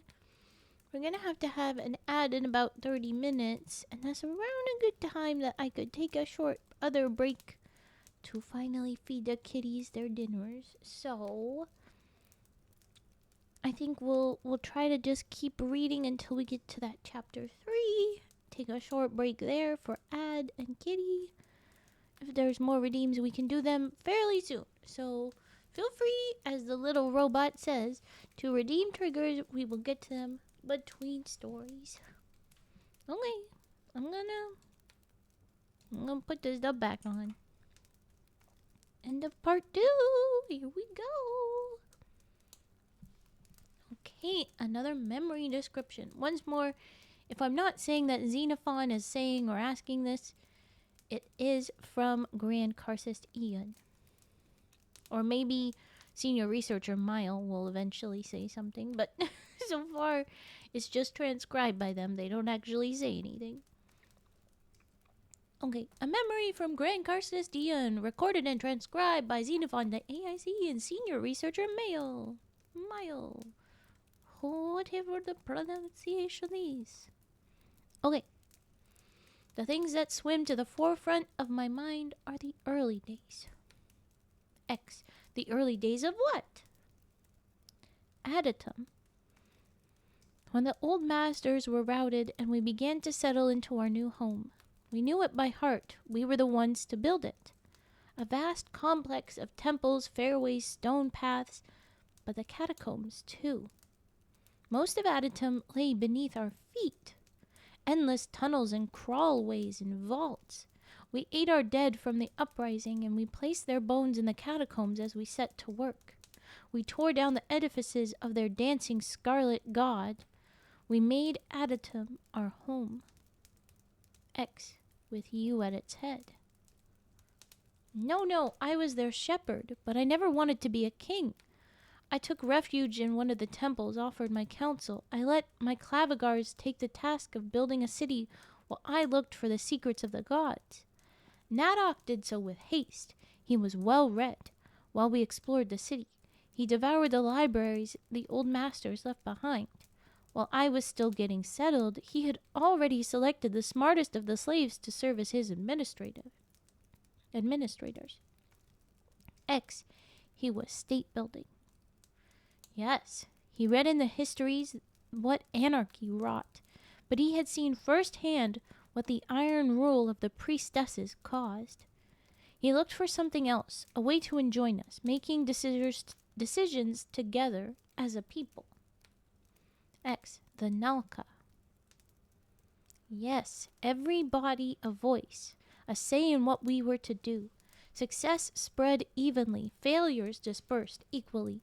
If one disagreed, he was free to walk away. Just as you said, he told me, no gods, no masters. He relished the idea, and his administrators worked with striking efficiency. The Nalka spoke with one voice. Officials were selected, laws made. We trusted each other totally. Our bond was baked in blood. X, and what was your place in the new Adytum? Grand Karcist, High Witch, the one who stole freedom from the gods. They loved me, they wanted to honor me. I objected. X, why? Because I was afraid they would deify me, worship me, forget the freedom we bled for. But I waded out into the crowd and they chanted with one voice. They wanted me to guide them. I feared where they would stray without me. Nadok told me I was needed, that he might control the people, but they needed a spiritual beacon to lead them. Most had never conceived of a world without a god at the center. I had to show them something else was possible. X, I don't understand. If you knew you had to do this, why were you afraid of it? Because I am only human. Okay, so this says that maybe we did that big speech because Nadok said, look, they're spooked. They don't know anything else. You gotta still just do something. They need to be not slaves. So let's at least get them away from people that are gonna keep doing that. And they're not gonna do anything if you don't play in. Maybe that's why she did all those saying all that stuff. Okay, well, now we have a new interview with a random tribes member. We have another volunteer, and this time we have a photo. It's just very similar to the last one we had. we've got a still photo from Xenophon AIC's camera feed. In this case, we have a pony, 0.781. He wears a very fun blinder hat and a blue scarf. Little brown pony. I don't know what's going on with you. I don't know this little hat for the horse, but it's fun to see.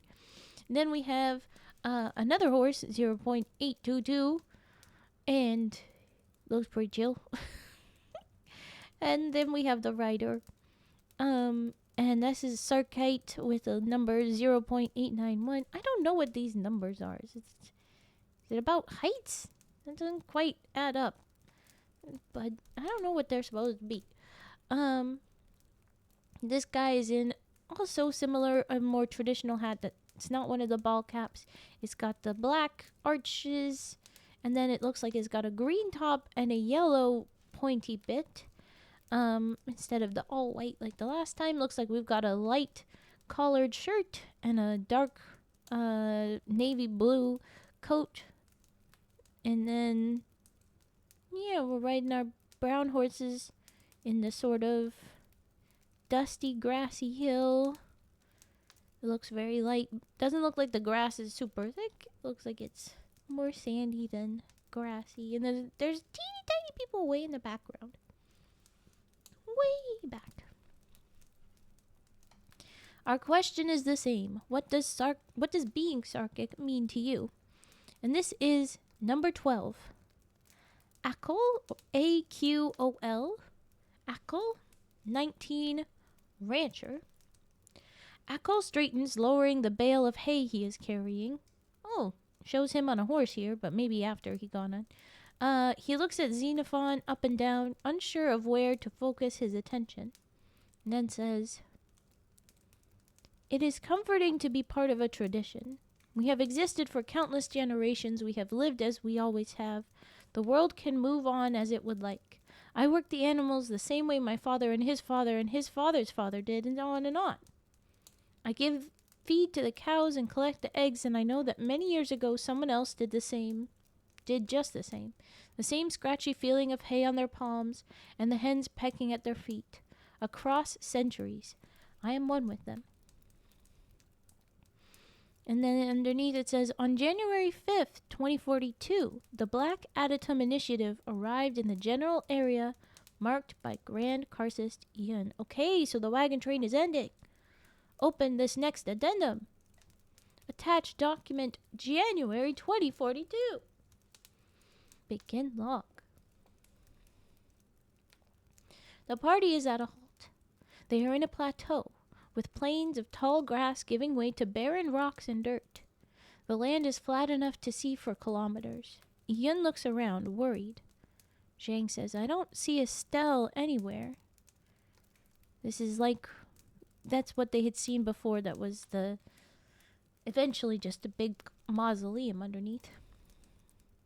Ian says, "No, it may not have survived the ages." Xenophon, "Offer Chadha, please perform a flyover of the area." Over the radio, Chadha confirms the order. The UAV circling overhead flies off to take aerial photographs of the area. Eva says, "You won't find it." Zhang says, "Trust me, these things are pretty powerful. Can coast at 200 meters for hours, taking pictures and sending live data back to the Helts the whole time. If it's here, we'll find it." Eva shakes her head and says, "Not if we chose to hide it from prying eyes." Well, you did do this ages back, honey. Oh my gosh. I wonder if the surveying is supposed to be just photos, or if it's like a ground penetrating radar type. Because they did have that previously. Xenophon says, "What do you suggest, Karcist Yeva?" She nods at the campfire a few of the Sarkites had set up as the sun sets. "A reading." Zhang, "That seems like a bit of a waste of time." Yeva, "Do you have somewhere to be?" Zhang, "Well, no, but..." Yeva, "Then be quiet." Very fair. She hops out of the back of the wagon, leaning against her crutch as she limps to the campfire. The Sarkites ease away as the party approaches, casting wary looks at Xenophon. AIC. Ian says, sit. They kneel by the fire. Yeva opens her pouch, removing a tanned hide roll. She unrolls it, revealing a set of intricately carved phalanges. So that's the little bits in your fingers. That's the phalange bone. Phoebe Buffet likes to say a lot. It's finger bones and toes. Little bitty bits. Eva says small, but they will suffice. Xenophon, what do the carvings represent? Yeva questions. She casts them into the center of the fire, watching as they smoke and grow dark. After a few minutes of baking in the fire, they crack, falling to pieces. Yeva reaches in with her bare hand, drawing the bones back and dropping them on the canvas roll.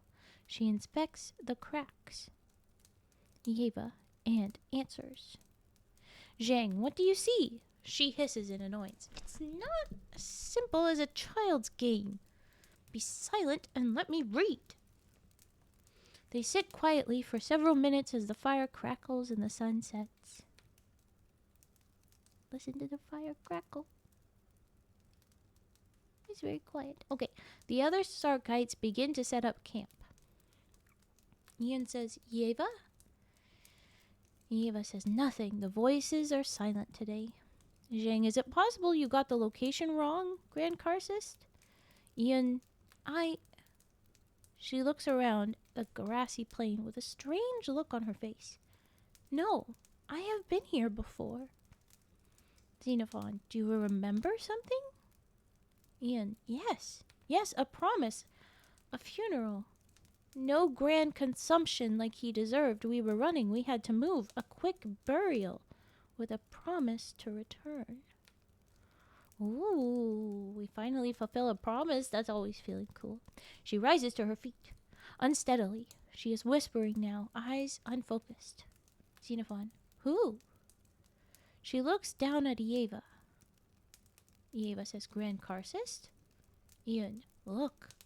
She points, not at Yeva, but at a snake that has slithered out of the grass. Oh my gosh, Toast, no! No, it cannot. No! I say no, Toast. I'm scared of what that is. You're at 30 now? Holy shit, that's not fair. I've got like 2. I don't go hang out though. I should visit more streams. Anyway, okay. She's pointing at a snake in the grass. It's approaching the bones in the canvas roll by her feet. Zhang leaps backward. Ugh. This guy. But Yeva reaches a hand out, stroking it. It does not react or lunge, inspecting the cracked bones with its head. Zhang says, that thing could be poisonous. Yin says, no, it wishes to complete the set, complete its work. Xenophon says, I'm afraid I do not understand, Grand Karcist Yun.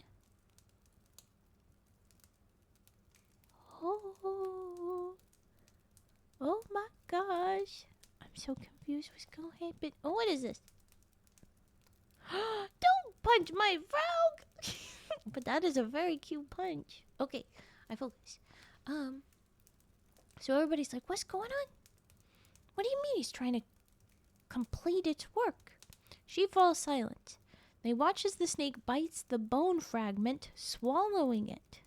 Another snake, different in size and shape, slithers out of the grass, taking another bone fragment. Within a minute, a dozen snakes are wrapping around Yeva's leg, taking the bone fragments into their mouths before slithering away farther into the field.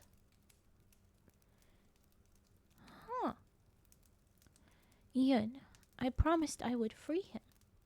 She walks after the snakes, lurching unsteadily. The others quickly rise, following her 100 meters into the dark field after the snakes. Xenophon, should I? Yeva interrupts. Quiet yourself, you'll frighten them away. You snapping is probably going to be more of a startle, but oh my gosh. Looking down, they are standing in front of a large rock inset into the ground. The snakes begin to wriggle underneath it, forcing themselves through the crack. Yun presses a hand against it. Eva says, "Wait!" She reaches down, squeezing her eyes shut and whispering something. The snakes begin to shift, pushing on one end of the boulder, slowly sliding it away. A dark tunnel carved from the earth lies underneath. We've got our own new catacomb under here. Zhang, like hell, I'm going in there. Nobody asked you, Zhang. Yeva says, respect them and they respect you. Stop twerking. Stop sending me a bunch of twerks. We're talking about very serious things. But hello, Pikachu. What are you doing? Alright. We have a photo. There's a still photo from Xenophon.aic's camera feed. It looks very much like slowly carved. Less, but still good. Yes. Slowly carved tunnel. By water, by hand, I don't know. But it's a heck of a little tunnel here. It says, Yun slips into the near diagonal tunnel, followed by the others. It is pitch black. The only sound comes from the continuous scraping of scales on scales. Yun says he loved his pets. He could only bring one with him. The rest had to be left behind. Left behind in black adytum as it collapsed. Ooh, okay, so this is one of our team that likes pets, would have brought a bunch of pets, and so the snakes, even when he is dead, are being friendly. Ooh. Left in black adytum as it collapsed. He spoke to no one for weeks. He chose a snake. It wrapped around his throat, moving up and down his body. It was small, but he fed it from his own meals. And as it was loved, it grew. They finally exit out into a larger chamber. Zhang's breath hitches. Oh, you actually joined. Wow. Zhang says, light now, please. Spooky. Xenophon activates his floodlights. The chamber is not terribly large or wide. It is carved from the surrounding dirt and clay. There is a deeper pit in the center. Most notably, the floor of the entire chamber is covered in a dense layer of writhing and wriggling snakes of all sizes, shapes, and colors. Zhang says, I'm gonna pass out. Ian continues through the mass of serpents in a stupor, approaching the central pit. There are no snakes here. The pit is a meter deep and contains the corpse of a man, intertwined with that of an impossibly large snake. Is that snake alive or dead? Ian says in the pigeon language, hello, old friend. Yeva says, a knife. We will require a knife. Oh boy, I'm nervous about this. Okay. Xenophon says, Liaison Zhang, do you? And then Zhang interrupts, fuck, no knife. I'll leave. Go get one. Fuck. Ian interrupts, no. She lowers herself into the sunken grave, Yeva following. The other two approach quietly, stepping careful through the writhing mass. Yun says, burn it to hear the truth. Consume it to see it. Using the knife, she saws through... Wait, what do you mean? What do you mean? What knife? She has no knife. Who got a knife? She lowers herself. Okay, I guess somehow she got a knife. Using the knife, she saws through the rib cage of the corpse. Classic. Okay, you know how this is gonna go. Gently peeling back. Dried skin and muscle exposing the chest cavity. She reaches in and extracts something. Sa'arn's heart. In contrast to the rest of the body, it is still red and bloody. Xenophon says, remarkable. In a trance-like state, she brings the heart to her lips. Biting into it, flesh gives away under her teeth, dripping blood from her mouth down to the soil and bones. She halts, swallows, and shudders, panting. Then she reaches out and grasps Yeva's hair, pulling her closer. Ian says, "Come, little thing, eat." Cradling Yeva's head, Ian lowers the half-eaten heart to her lips. Yeva appears enthralled, opening her mouth almost mechanically. Her teeth tear into the heart, ripping off a chunk of soft muscle. Blood dribbles down her chin and into her robes. This is real going. Okay. Ian says, "Taste him as I have tasted him." Yeva says, "Yes." Ian says, "Feel him, remember him as I have remembered him." Yeva says, "Yes." Still cradling Yeva, Ian leans backwards, falling into Sa'arn's chest cavity. Oh, of course, we're going back in again. Once again, we're jumping into dead bodies, and it's probably leaving us into some city. But it's actually a memory. Oh my gosh. Oh my gosh. Oh my gosh. You say squishy? Yeah, it's squishy. Even with all the emotes I have access to, these are still my favorite. Oh, thank you.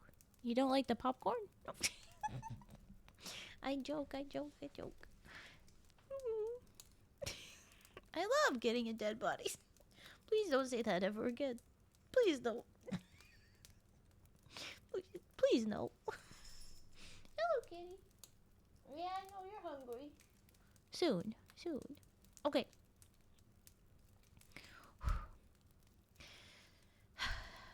Zhang says, "That's never going to get any less terrifying." Xenophon says, "Let's go." Is Zhang coming through this time? Oh boy. The two slip down into the pit, stepping gingerly into Sa'arn's chest cavity. Okay, Zhang's going this time. Once again, Xenophon's cameras cut out and reactivate several seconds later. At this point, Zhang says, "Where?" ... question mark. The sky overhead is cloudy and amber-hued. The four are standing in a vast plaza, at least 100 meters in length. Ahead of them,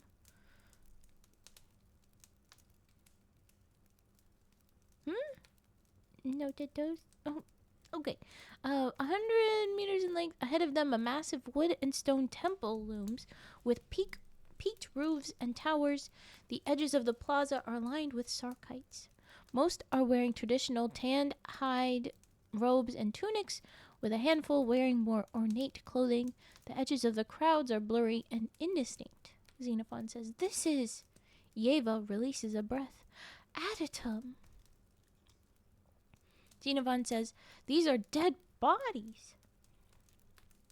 They look down. The plaza is lined with corpses laid out in rows and columns, at least 200 bodies, likely more. They are naked and exhibit signs of trauma. Most have brutal slashing cuts, gaping wounds, and other mortal injuries. Ian furrows her brow. Ian, they have not been consumed. Sa'arn says, "You have no place here." They turn. An entity is standing a few meters away. It resembles some cross between the corpse of Sa'arn and the snake wrapped around him. Large portions of skin are replaced with shining scales, and from the waist down, the humanoid form gives way to a long, thick serpent's tail. His eyes are yellow and slitted, glaring at Ian. Should this come with a trigger warning? I have the one trigger warning. I ought to have more, is true. But it's right there on the screen to include one piece of things. The rest of this stuff, it's not unreasonable to say more.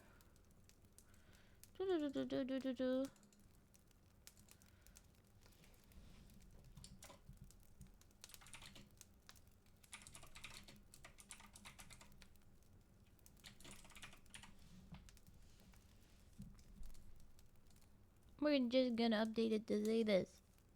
Bam! Because there's lots. Okay. Because it's true, it's not strictly the one thing that's been something to worry about. Okay. Ian says, I swore a promise to free you. Sa'arn says, you swore many promises. You upheld so few of them. Okay, don't think it's very visible. Okay.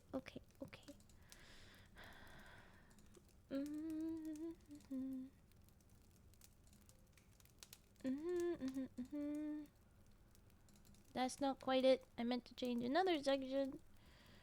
Let's see if inverting the colors is gonna be better. Please. That's much better, isn't it? Jeez. Should have done that a while ago. Okay. Alright.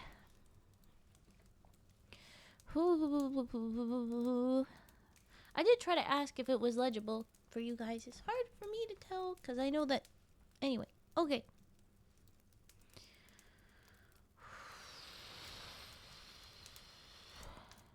Taking down. You swore many promises. You upheld so few of them. So Arn is calling out Ian on shit. This is not gonna go great. Ian, I have seen Nadok again. He has urged me to seek out my clavigars, to take you back to Aditum, to lay you to rest. So Arn says, take me back? I am trapped in this vision of Aditum, forced to lay here for all eternity and relive the moment I lost my faith. Nadok was always soft, too willing to forgive you, to listen to your slippery tongue. You may have earned his forgiveness. Expect no such kindness from me. I think you're the traitor. Spooky. Ian, my memories are lost to me. I did not know how long you waited. Forgive me for the years past. The figure barks a shocked laugh. Sa'arn, your mind must be truly gone if you think my rage comes from waiting. All the happier had I never seen your face again. Ian's brow furrows. What? Sa'arn, you failed, Ian. You promised so much to me, to the others, to all the Nulka, and you failed us all. The last is screaming, because it's all caps. Ian says, by letting Aditum meet its destruction? What did I do? How did this happen? Sa'arn, but of course, you are the same as you ever were, a selfish wretch. You seek answers from me. Die without that meager satisfaction. Oh, we are big mad. Ian, I just want to know how it happened. Why I would have made myself a king, a god. Sa'arn, you do not mean to deceive. You truly remember nothing. His voice falters. Not even me. Ian, no, I remember you. I remember in that quarry. You were their beast. The old masters formed you into any beast they needed. A malformed ox dragged loads of stones behind you. A silent snake dispatched to bite the ankle of their enemies. A rat silently watching over your fellow slaves. None of us trusted you. Sa'arn, save for you. Ian, I did. And when I ate from the devourer, and I saw how to bend flesh to my will, I raised you. I gave you back the skin they had stripped. Sa'arn, for some time. Ian. What? Sa'arn, do you remember after the war began to turn against us? After you realized that you had too few Karsists, too few who knew the art of flesh on your front lines. Ian, I had no want for a war. Sa'arn, none of us did, and it came anyway, and your vast hordes rose up and fought in your name. But it just wasn't enough for you, was it? Ian, I don't... Sa'arn, I remember, Ian. I remember when you summoned me to your chambers in the buried heart of Aditum and whispered to me, saying that the bones shifting in the fire had told you I was needed once more. I begged, I pleaded. That was an old life, a worse life. I abhorred the violence so many of your zealots came to crave. But you are my Karsist, and I was your clavigar, and I listened, for my love of you. Ian, I changed you. Sa'arn, you molded me into an asp once more while I sobbed. The old masters had used me like this, and you had learned from their wisdom. You placed me in a cage. Release it from near the enemy camp. I slither in, find the chink in their armor, and bite. Ian is quiet, and then says, forgive me. Sa'arn, forgive you. I might have, but then there was the next camp and the next. I was a weapon once again, a tool, and all because I loved you, because I believed as you believed, that a better world was possible. Ian, it is. Sa'arn, when I came back to Adatum, it was with blood in my fangs. The city of my birth, my home, unrecognizable. It was a war fortress now, dark and bleak, and as I walked through the alleys of the city, I saw corpses. Yeva, uneaten corpses. Sa'arn, you had told us with such faith, consume the flesh and return their souls to the Nalka, carry their memory with us forever, and now the bodies rotted freely, stuffed into sewers and tossed in the canals. Ian, you came to me asking why I rebuffed you. I told you I would explain my reasons to all. Sa'arn, and you did, swathed in your shawls from the high pulpit of Adatum. Silence, and then it is broken by a deep guttural song sounding out across the plaza. The Sarkites stiffen. Sa'arn says, see your answers for yourself. Ooh, okay. The song stops. At the pulpit of the temple, dozens of meters in the air, a hooded figure wrapped in robes steps onto the balcony. Ian says, me, that is me. Zhang says, how can you tell? Ian, I know, I remember standing on that pulpit. I remember looking down on this display. The memory's voice carries out across the plaza, speaking in the rich tones of the old Nalkan language. Sa'arn says, you said that our armies were noble, faithful, but outmatched, that if we did not take to desperate measure, we would be destroyed.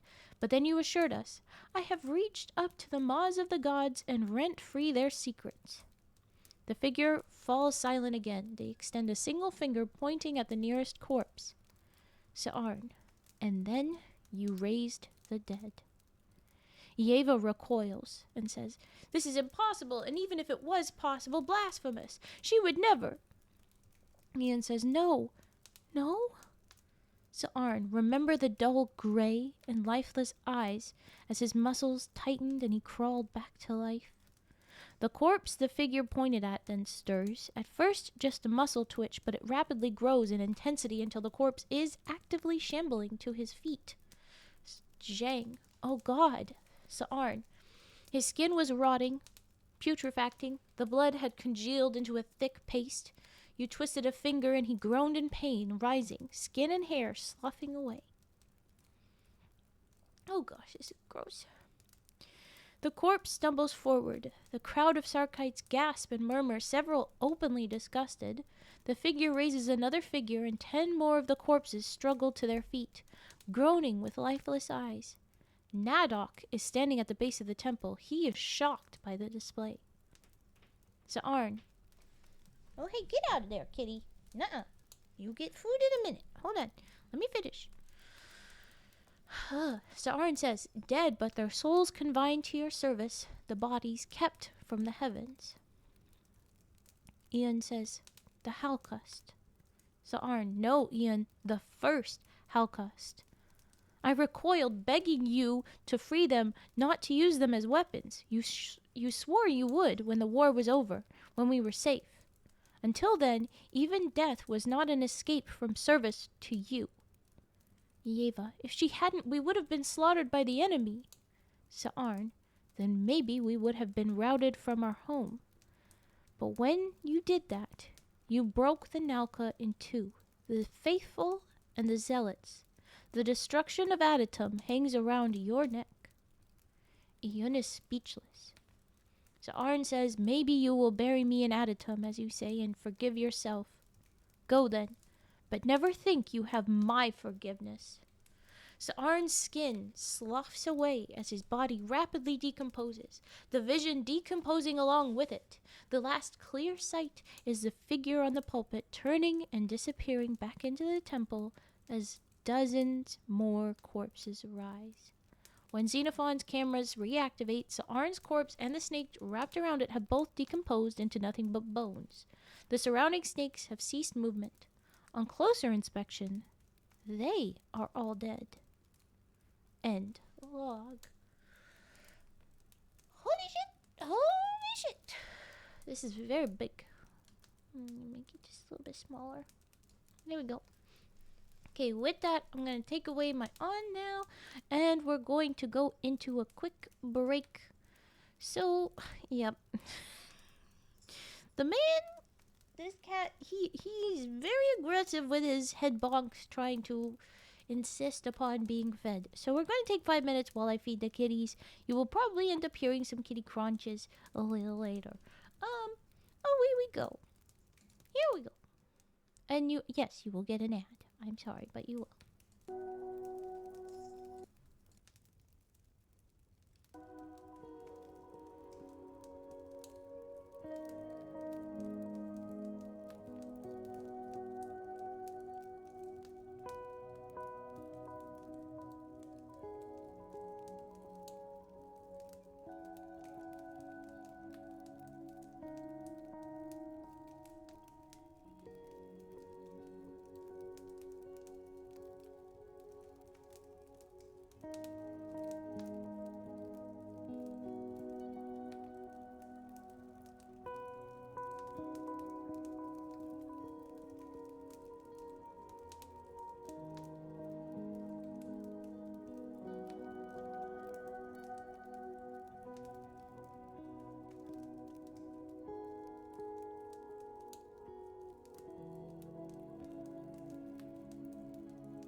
Oh, sorry, I thought I was unmuted. I was not. Hello, sorry for the abrupt end to the music. I was saying we are continuing the story. We have just a little bit left. We have finished that one log.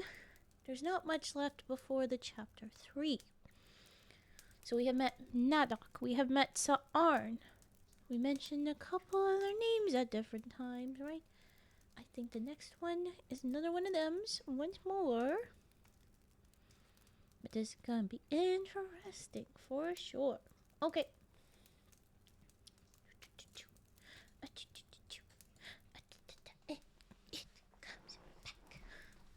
Also, don't mind the little kitty crunches. She crunch. Okay. So,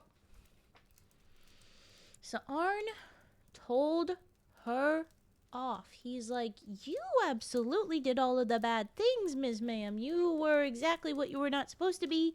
You raised the dead. Yeah. And here we are. He was used as a weapon, like she said that he would never have to again, and yet he did. So now she's probably not feeling too good. And Eva got to witness that as well. So someone that was underneath her. Yeah. Oh, you like the comfy frog. I'm glad you love him. It was one of our commissions that I still don't know who it was exactly. I need to bug folks about that. But it's a cute one, isn't it? Okay. Sorry for little wobbles. Now, after that log, as translation efforts into the texts in the archive of Nadok continued, researchers encountered a subset of texts carved into various human bones, apparently from the same skeleton. These texts were written in a notably different voice and tone from the main texts, and this, coupled with the difficulty in identifying how sections carved into the bones linked together, caused translations to be substantially slower. With this in mind, there's a little thing up top. It says medial femur, tibia, and fibula of an adult human male. So this is leg bits. Specifically, they're not just human bones, but this is a guy's leg, in theory. I was sorry.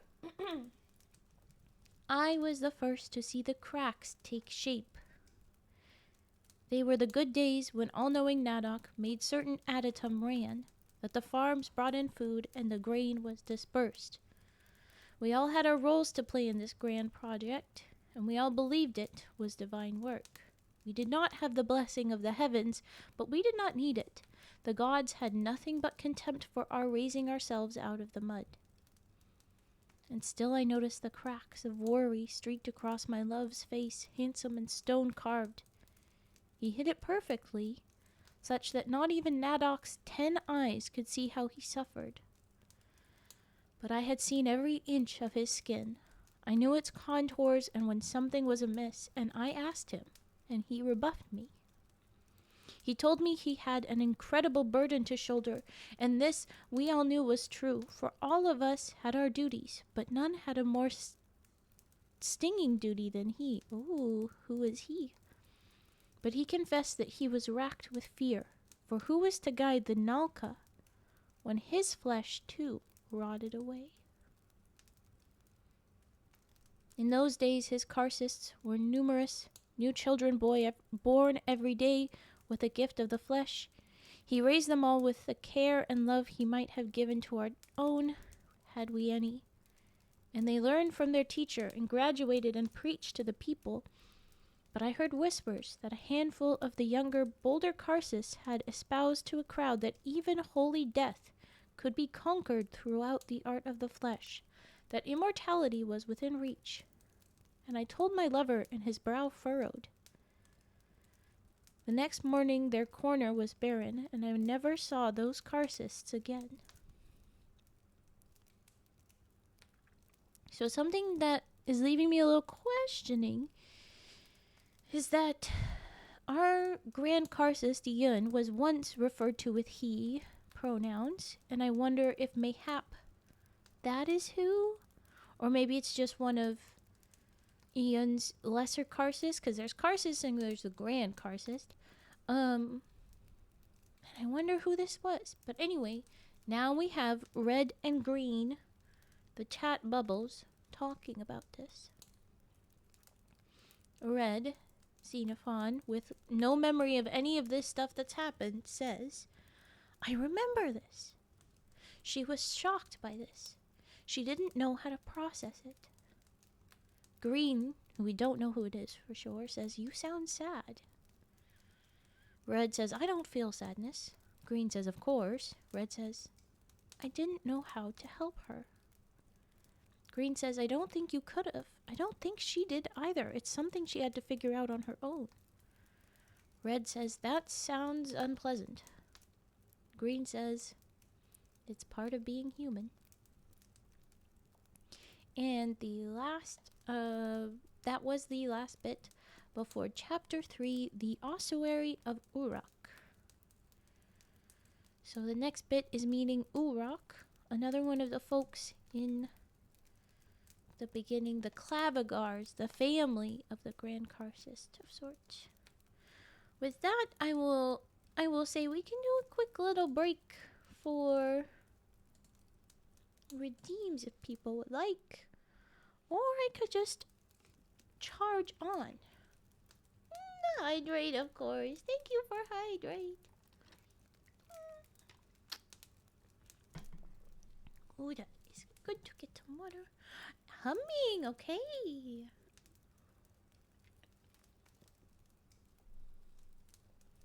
Alright, we can totally do some humming. What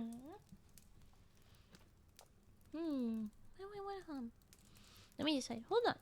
I gotta change this up anyway.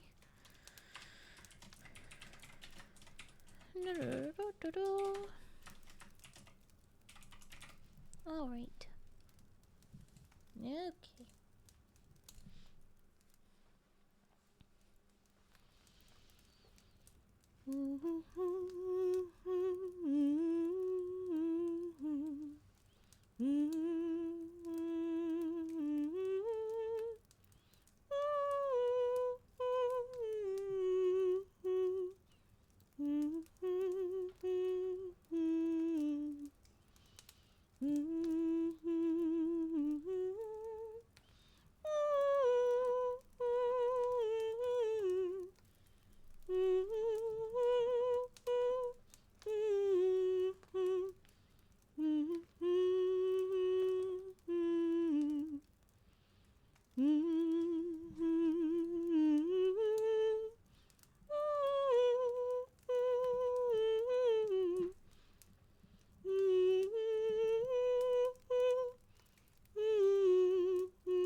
Let's choose another one.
yes, while I hummed that last one, I was setting up the Will Mist, an infamous Kalimba.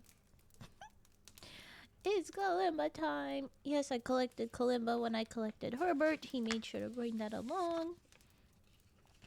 So we have Kalimba time. Here we go. I'm going to just a little adjust.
That's just the first song. I'm not done, but I did realize I cannot do bottle blow. I'm sorry, I should have paused that one. I will pause it right now. I refunded it. I just need to find it. I did not bring those. Hello, welcome in, Dr. Crystal. I own an image of Master Chief. Whoa. That is a very yes. Okay, where is the bottle blows? Where is that? Oh, there you are. Paused now. Okay. Sorry about that. I meant to do that one. I didn't really get that.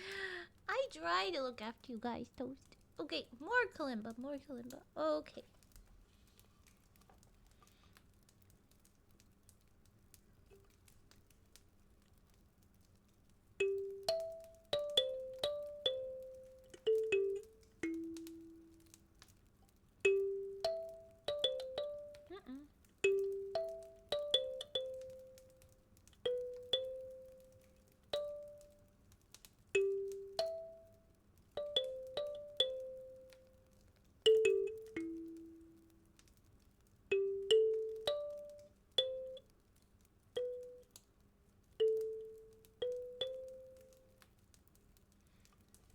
I am mostly struggling right now because the lighting is vastly different here, and the way it's hitting, I can't even read the keys. It's very difficult.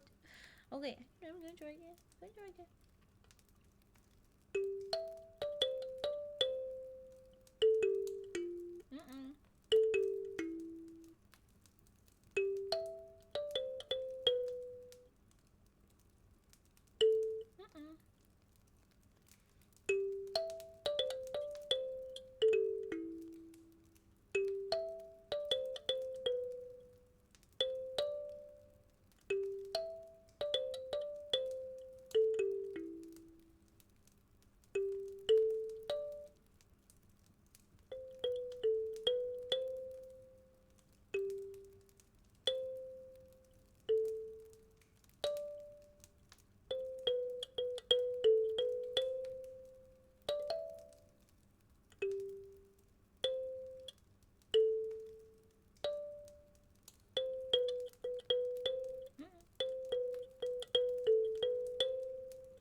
for that one. I stumble. Okay, one more kalimba song. But of course the paper's all crumpled. Hold on. There we go.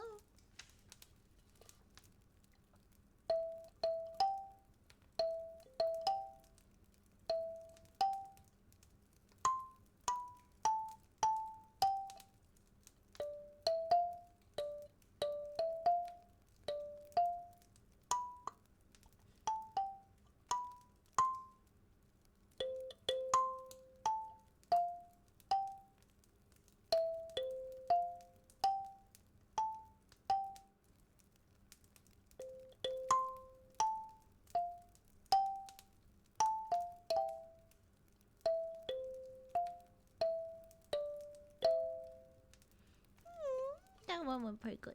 Okay, hold on. Give me 1 minute. I'm gonna mute. Move mic.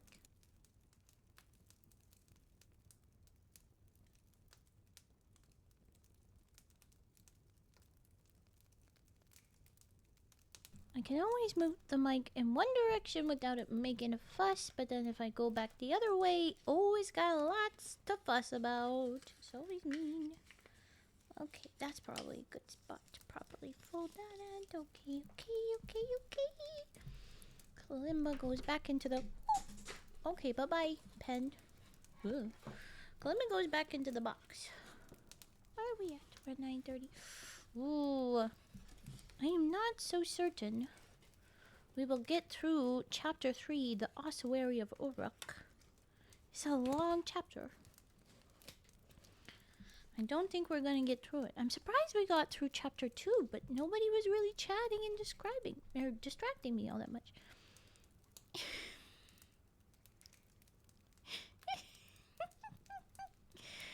You're so silly, Dr. Crystal. Okay, where's that?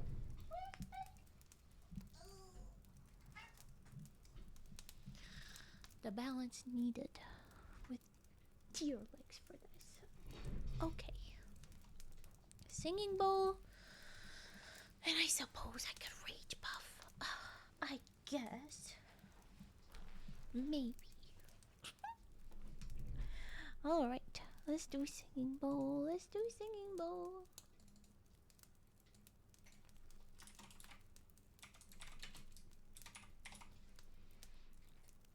Because if we only have 1 hour to read this chapter, we're definitely not going to pull it off. Oh, the key's back for chompins. Okay.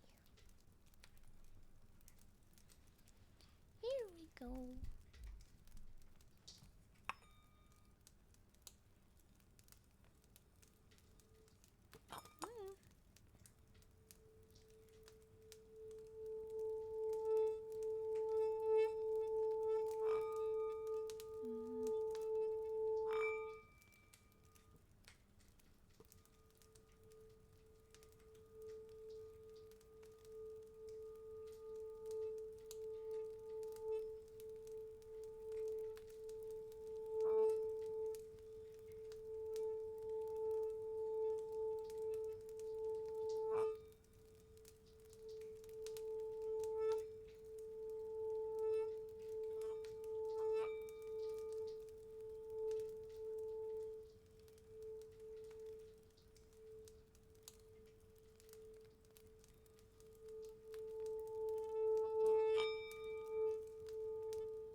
Mallet. I don't know how Vi uses this one. It's really hard to get the pressure with the pressure right on the singing bowl with the little hide piece of the mallet being so worn down, it's not catching the traction right, and so you're ending up getting the skippy, scrapey sound fairly often. If you use more pressure, it's such a small bowl that it's not staying put very well. It's not heavy.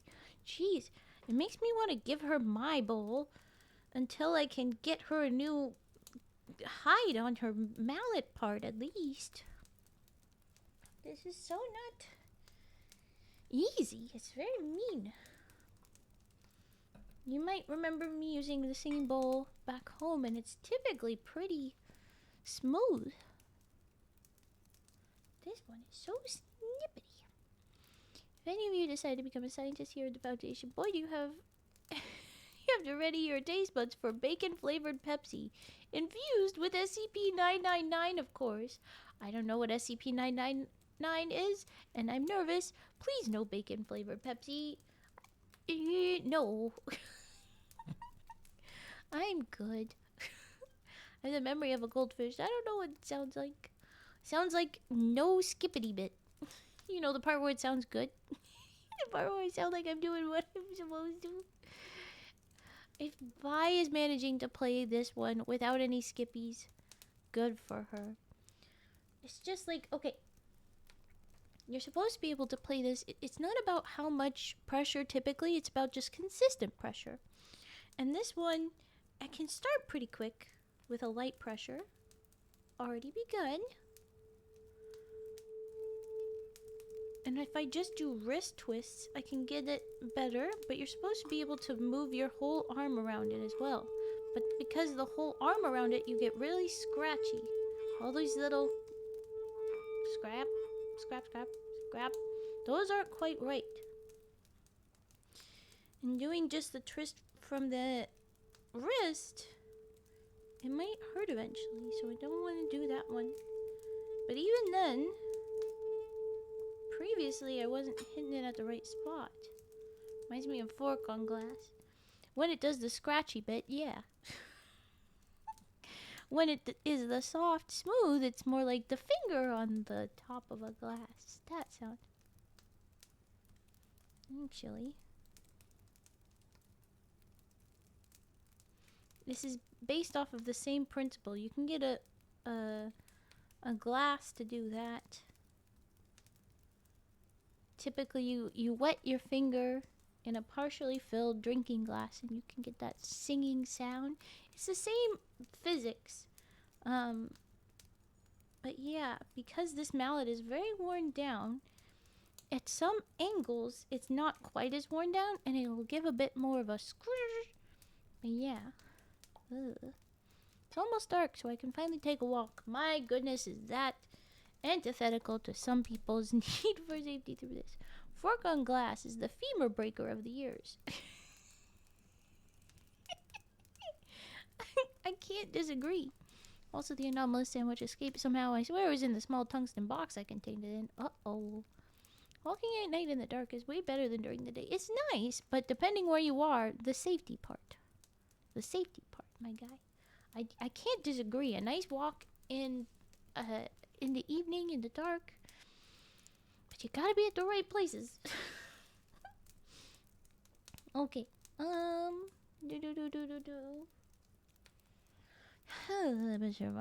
We have a little over an hour after this rage puffing. I don't think we're gonna... I went through and I opened every one of the addendums in Chapter 3. I don't think we're gonna get this one finished. I would estimate a minimum of 2 hours straight reading. So, I don't think we're gonna finish it. I could try and stick around, but I've got, unfortunately, quite a few things to attend to. It's really unfortunate that so much of the, plans that I had for being here at the Apothecary, I was going to get so much done because I'd have nothing else to worry about. And then I have a bunch of things come at me that I now have to worry about.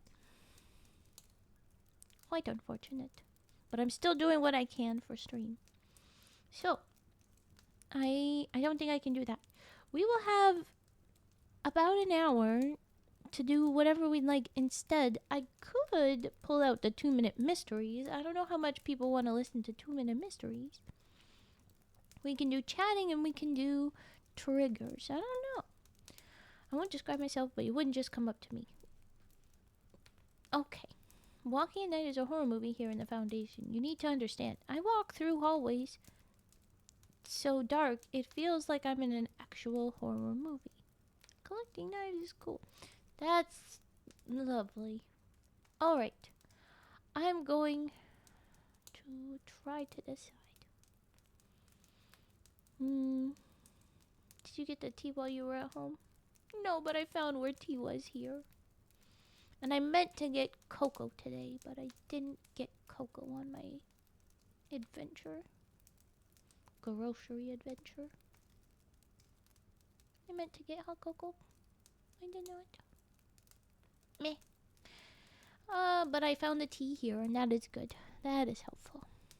Alright. Let's do rage puffing. And then, yeah, unfortunately, I think we're going to have to pivot to 2-minute mysteries. Because I cannot read chapter 3 in full, and I will not be able to pick up at the right spot, probably. Okay. Let's go ahead and do rage puffing. Oh boy. Now, where's my Angie? I found it. An additional Angie, though.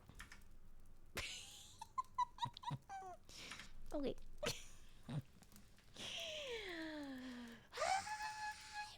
Rage.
Okay, there was our very significant rage puffing.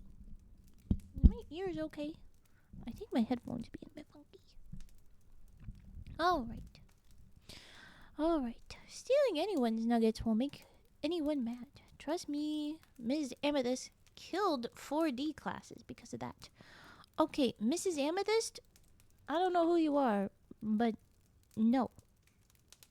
Big bonk. Nuggets does not mean murder.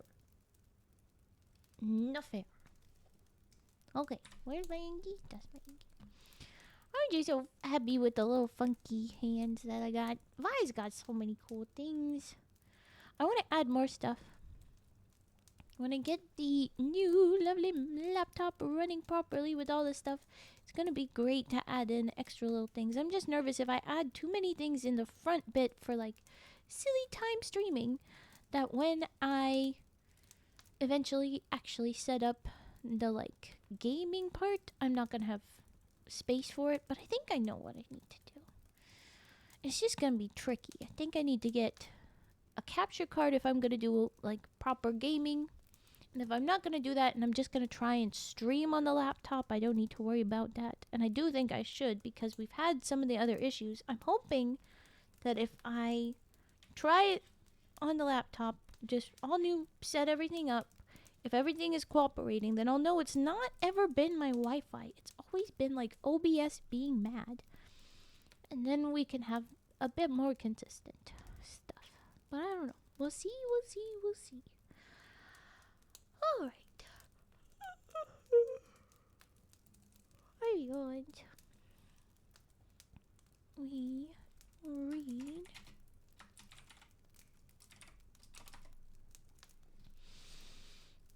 we need to read something. I'm not ending stream this early, but I'm also not staying for 3 more hours just to be able to finish this chapter. Thank you for Hydrate Toast. Thank you.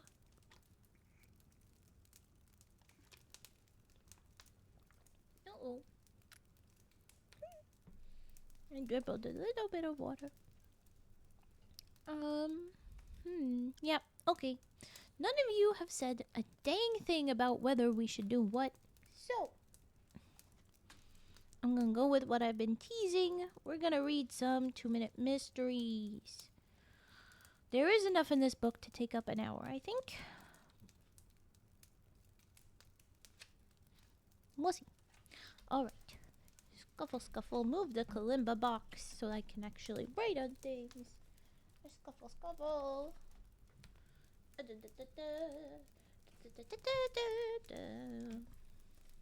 Nope, nothing else.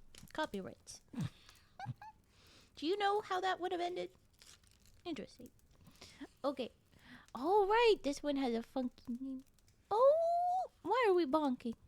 Why are we bonking? Why are we murdering and bonking?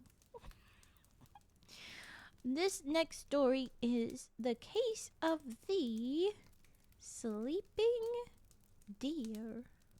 Ooh. I teased this the last time we did 2-minute mysteries, so I'm glad.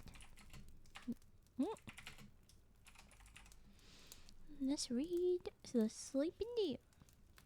Alrighty.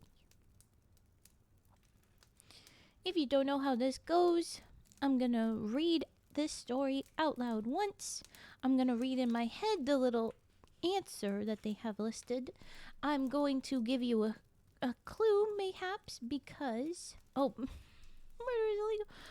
Arctic wasn't the one that do that. Were you doing it? No! Stop. Arctic wasn't Oh, you mean because murder frog knife? No. That's just a threat. Okay, anyway. I'm gonna read the story. I'm gonna try and give hints. It might be some fiddly bullshit that's some bullshit, and you're not gonna get it. It might be something that we can totally get. And then I will reread it, trying to put emphasis to try and guide you to what they say is the answer. And then I'll hum while you guys try and come up with an answer for a moment. Please be chatty if you're trying to parse it out. Or maybe you just drop a little note, frog, to say, I'm trying to think. Give me some time. Otherwise, I will choose an arbitrary amount of humming time and read the answer at the end. Here we go. The case of the sleeping deer. When Dr. Halegian reached the scene of the fatal hunting accident, he found Sheriff Monahan already there. And I realize I should take away the trigger warning. It's irrelevant now. Oh, why is that gone? Hold on. We're getting there. Okay. Sheriff Monahan is already here. The dead man is H. Harvey Morton, said the sheriff. He and his new law partner, Bill Johnson, had been afield 2 hours when the tragedy struck. Johnson states he missed a shot at a buck, and the bullet pierced Morton's left temple. That's some pretty bad shooting, bud. Halegian stooped by the body, which lay face downward, about 10 feet from a low thicket. One hand still clutched a rifle. The wound, though messy, was clearly visible as Morton was hatless. I guess I was over-anxious, Johnson said more remorsefully. Harvey and I hunted together last year, and we bagged our limit by the 2nd day. But we'd gone 4 days without a shot before we spotted this big buck. He was lying asleep in that little thicket, continued Johnson. It was Harvey's turn. We always agree on who shoots first.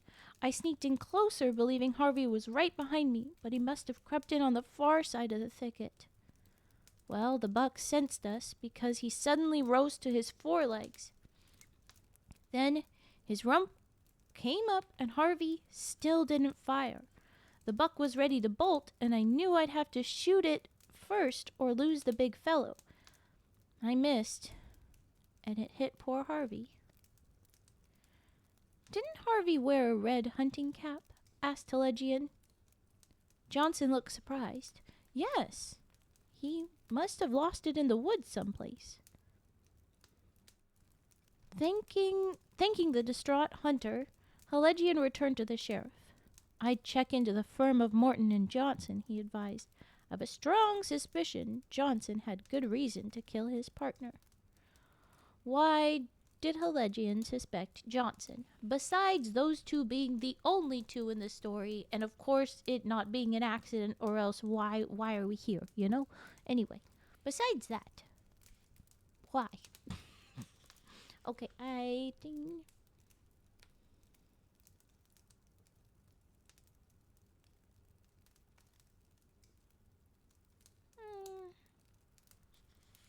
Okay, this is a little bit all about the wording.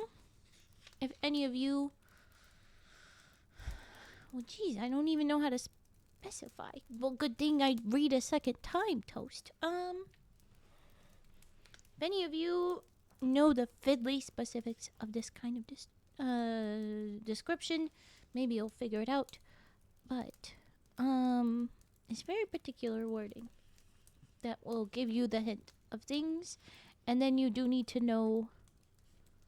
I mean, it's not that much of a clue. It's in the title already. You need to know stuff about deer to be able to convince me. Anyway, here we go. When Dr. Helegian reached the scene of the fatal hunting accident, he found Sheriff Monahan already there. The dead man is H. Harvey Morton, said the sheriff. He and his law partner, Bill Johnson, had been afield 2 hours when the tragedy struck. So they'd been out in the field 2 hours. Johnson states he missed a shot at a buck, and the bullet pierced Morton's left temple. Helegian stooped by the body, which lay face downward about 10 feet from a low thicket. One hand still clutched a rifle. The wound, though messy, was clearly visible, as Morton was hatless. I guess I was over-anxious, Johnson said remorsefully. Harvey and I hunted together last year, and we bagged our limit by the second day. But we'd gone 4 days without a shot before we spotted this big buck. He was lying asleep in that little thicket, continued Johnson. It was Harvey's turn. We always agree on who shoots first. I sneaked in closer, believing Harvey was right behind me, but he must have crept in on the far side of the thicket. Well, the buck sensed us because he suddenly rose to his forelegs. Then his rump came up, and Harvey still didn't fire. The buck was ready to bolt, and I knew I'd have to shoot first or lose the big fellow. I missed and hit poor Harvey. Didn't Harvey wear a red hunting cap? Asked Telegian. Johnson looked surprised. Yes, he must have lost it in the woods someplace. Thanking the distraught hunter, Helegian returned to the sheriff. I'd check into the firm of Morton and Johnson, he advised. I've a strong suspicion Johnson had good reason to kill his partner. And why is that? Okay, I begin my humming. No, I don't. I'm stuck. I sing all the ones I want to do. Okay.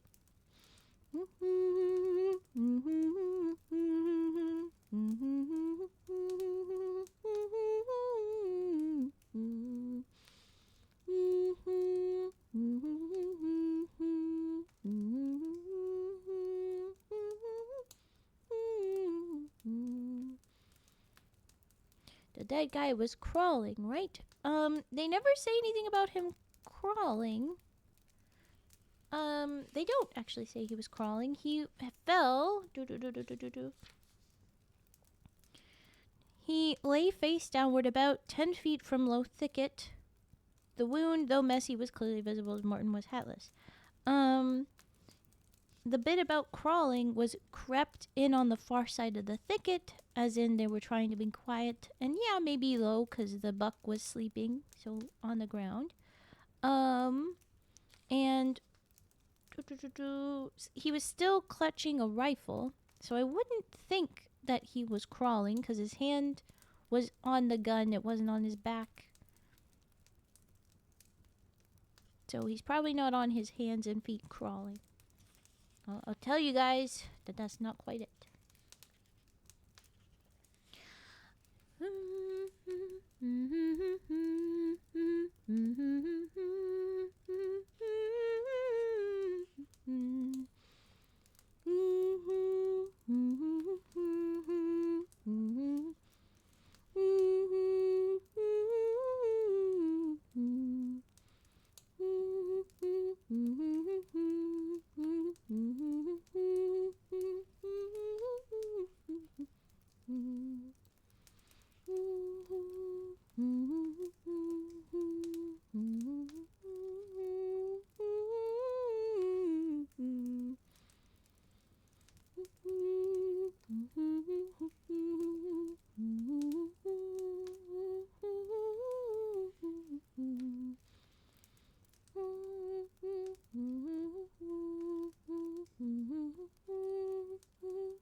You see, also the way he described the deer getting up was odd. That was where my clue was kind of about.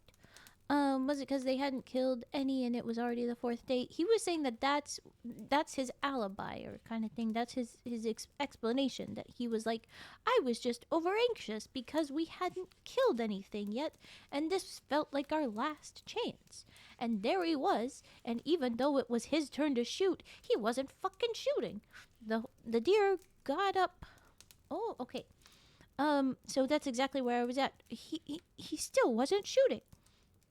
It was Harvey's turn. We always agree who shoots first. I sneaked in closer, believing he was right behind me, but he must have crept in on the far side of the thicket. Well, the buck sensed us because he suddenly rose to his forelegs. Then his rump came up, and Harvey still didn't fire. The buck was ready to bolt, and I knew I'd have to shoot first or lose the big fellow.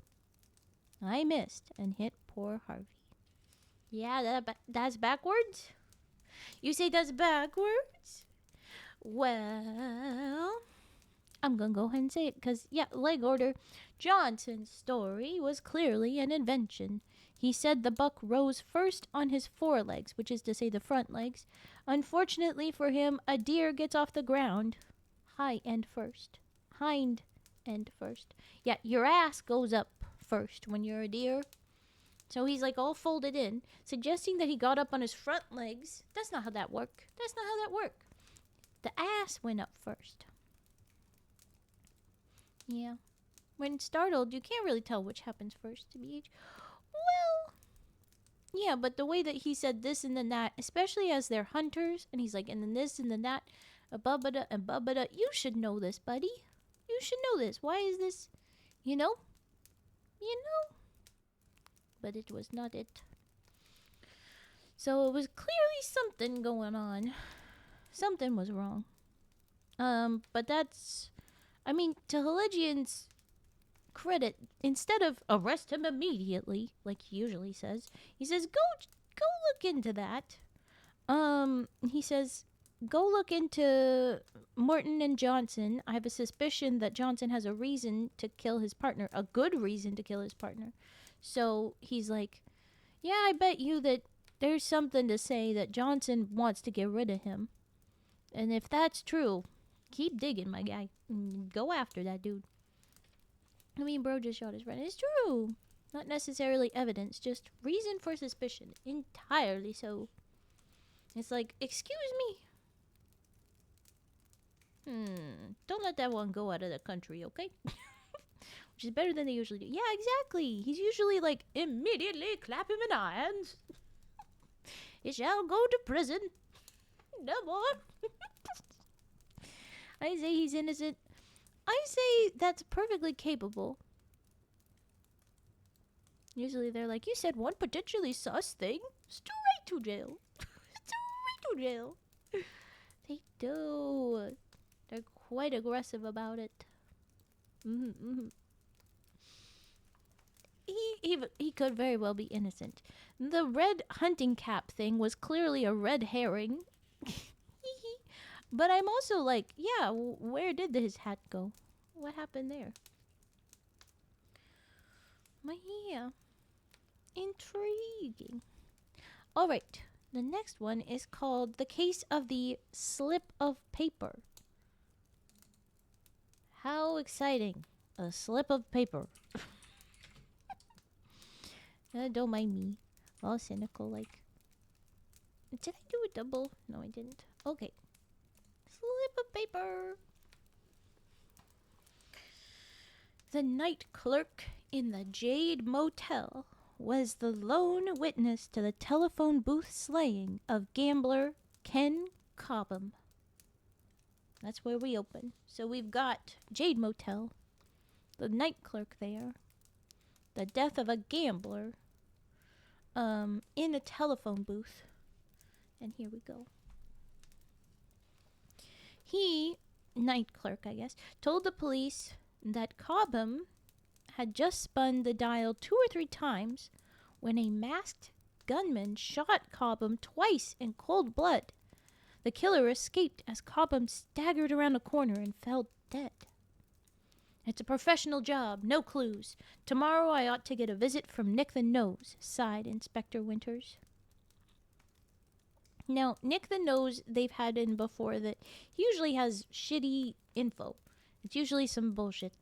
So, whenever there's something that looks professional with no clues, it's Nick the Nose and other people that they have in the book. I don't remember very well, but we've met Nick the Nose before is what I'm saying.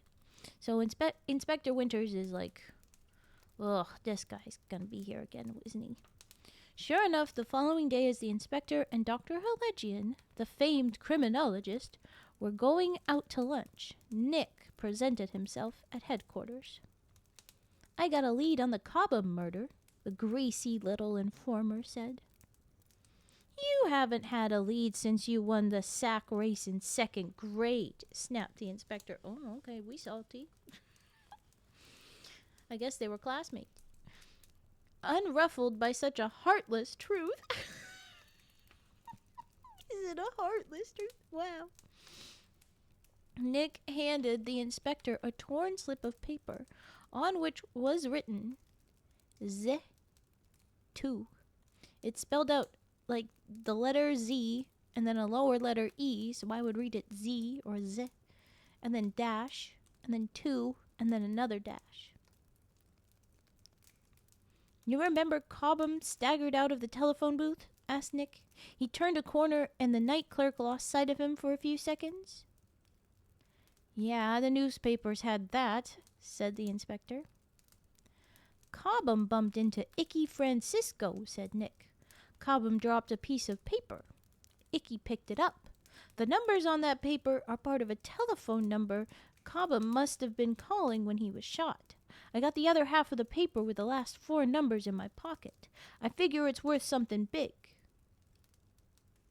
How's a size 12? Roared the inspector and planted his foot persuasively on the seat of Nick's pants. Kicked him in the ass. Why did Nick get the boot? This is definitely something that you cannot do unless you had a rotary phone at the appropriate time.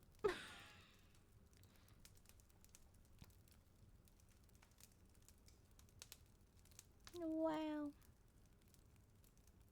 I'm reading it.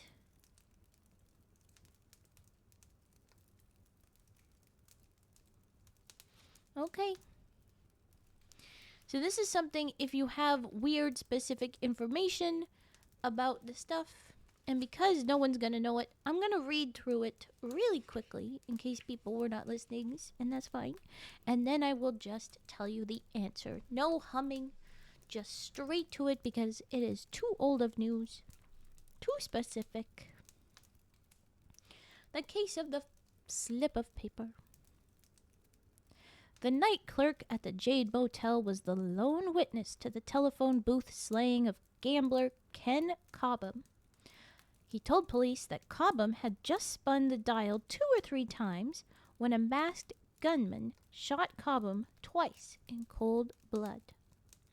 The killer escaped as Cobham staggered around a corner and fell dead. It's a professional job, no clues. Tomorrow I ought to get a visit from Nick the Nose, sighed Inspector Winters. Sure enough, the following day, as the inspector and Dr. Herlegian, the famed criminologist, were going out to lunch, Nick presented himself at headquarters. I got a lead on the Cobham murder, the greasy little informer said. You haven't had a lead since you won the sack race in the 2nd grade, snapped Inspector, unruffled by such heartless truth. Nick handed the inspector a torn slip of paper on which was written Z2. You remember Cobham staggered out of the telephone booth? Asked Nick. He turned a corner and the night clerk lost sight of him for a few seconds. Yeah, the newspapers had that, said the inspector. Cobham bumped into Icky Francisco, said Nick. Cobham dropped a piece of paper. Icky picked it up. The numbers on that paper are part of a telephone number Cobham must have been calling when he was shot. I got the other half of the paper, with the last 4 numbers, in my pocket. I figure it's worth something big. How's a size 12? Roared the inspector, and planted his foot persuasively on the seat of Nick's pants. Why did Nick get the boot? Why was he kicked in the ass? Well, who here was dialing rotary numbers? Wrong number of digits for a phone number? Not quite. I'll tell you. It's around that sort of stuff, of course. Cobham, who had just spun the dial 2 or 3 times when he was shot, could not have been dialing a ZE number because there is no Z on the dial. Z is a mobile exchange number, and to be connected, the caller must dial operator. So it's just them saying you can't have done zoop zoop two goes. It has to go to the operator first. Boop boop. You figured it had something to do with operator? Yeah, it makes sense. Well, that one was a flop, but don't worry about it. We get some of those. This one sounds pretty cool, though. This is the case of the speeding train. Train. What? Let's try again. Train. There you go. Case of the speeding train. No clue about the Z thing, though. Yeah, I was like, we're not gonna get that one. Nobody's gonna know this. We're just gonna speed right ahead. And if someone's watching the VODs and they were like, I knew it. Well, I gave you all of the second reading of the story to be able to come up with that. The case of the speeding train. Oh my god. The fat man lay by the railroad embankment, his twisted limbs testifying to the imprudence of leaving a train as it raced at 100 miles per hour. First thought, Peter Griffin. First thought is Peter Griffin. Big fat man twisted around. Should not have jumped off a train. Yep. Apparently it's 100 miles per hour. Apparently. This is a fictional book in the 70s. I don't know if they know what they were doing. I think if it's about how speedy it is, I might make a whole thing about that. Like, oh, they're dumb in the thing. But we're going to assume that that's not it. The point is that it was going fast. That's all. I'm back from this. Oh, you silly little Briar's Patch, Briar. Oh my gosh. Listen. You could have said something maybe. But no way were you at the conference for the history of rotary phones and the use of operators. No way. So, speeding train. This is definitely, in my head, Peter Griffin that lay dead in the railroad embankment. But I'm going to say it again.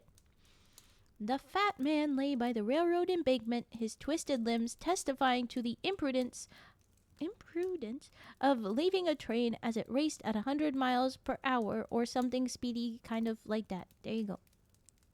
Ironically, there was no cell service in the conference. Listen here, you little shit. Oh, we missed you. Okay. Broken neck. Probably died instantly, said Dr. Herlegian after a summary examination. Who is he? Aw, you had to give him a real name. I was really hoping I could keep my canon of Peter Griffin. Okay, is Tommy Harner. The New York racketeer, replied Sheriff Monahan. He must have jumped from the rocket. I guess that's the train. It leaves New York for Los Angeles on Tuesday night and passes through here around 4 Wednesday afternoon. It's the only train by today. What makes you sure Harner jumped? Asked Herlegian. For one thing, the money in his wallet. For another, his valises. What is a valises? Okay, so one thing, the money in his wallet. For another, his valises. Valises? Herlegian, I guess, asks. I'll show you, said the sheriff, shading his eyes as he led the way down the tracks toward the setting sun. After some 500 yards, the two men came to the first valise. It contained expensive clothes monogrammed TH. Another 200 yards farther along lay the second valise. It contained $50,000 in new $20 bills. Counterfeit, said the sheriff. Apparently someone wanted it, and Harner decided to jump rather than give it up. At least that's what someone wants the authorities to believe, said Herlegian. The killer went to a lot of trouble, but the autopsy will show Harner was slain and then thrown from the train.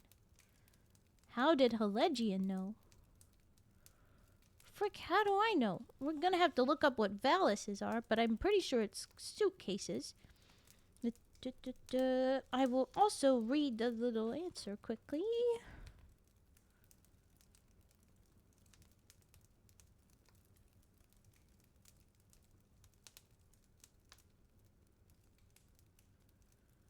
Yeah. Okay, so they're definitely suitcases. And now I know what we're doing.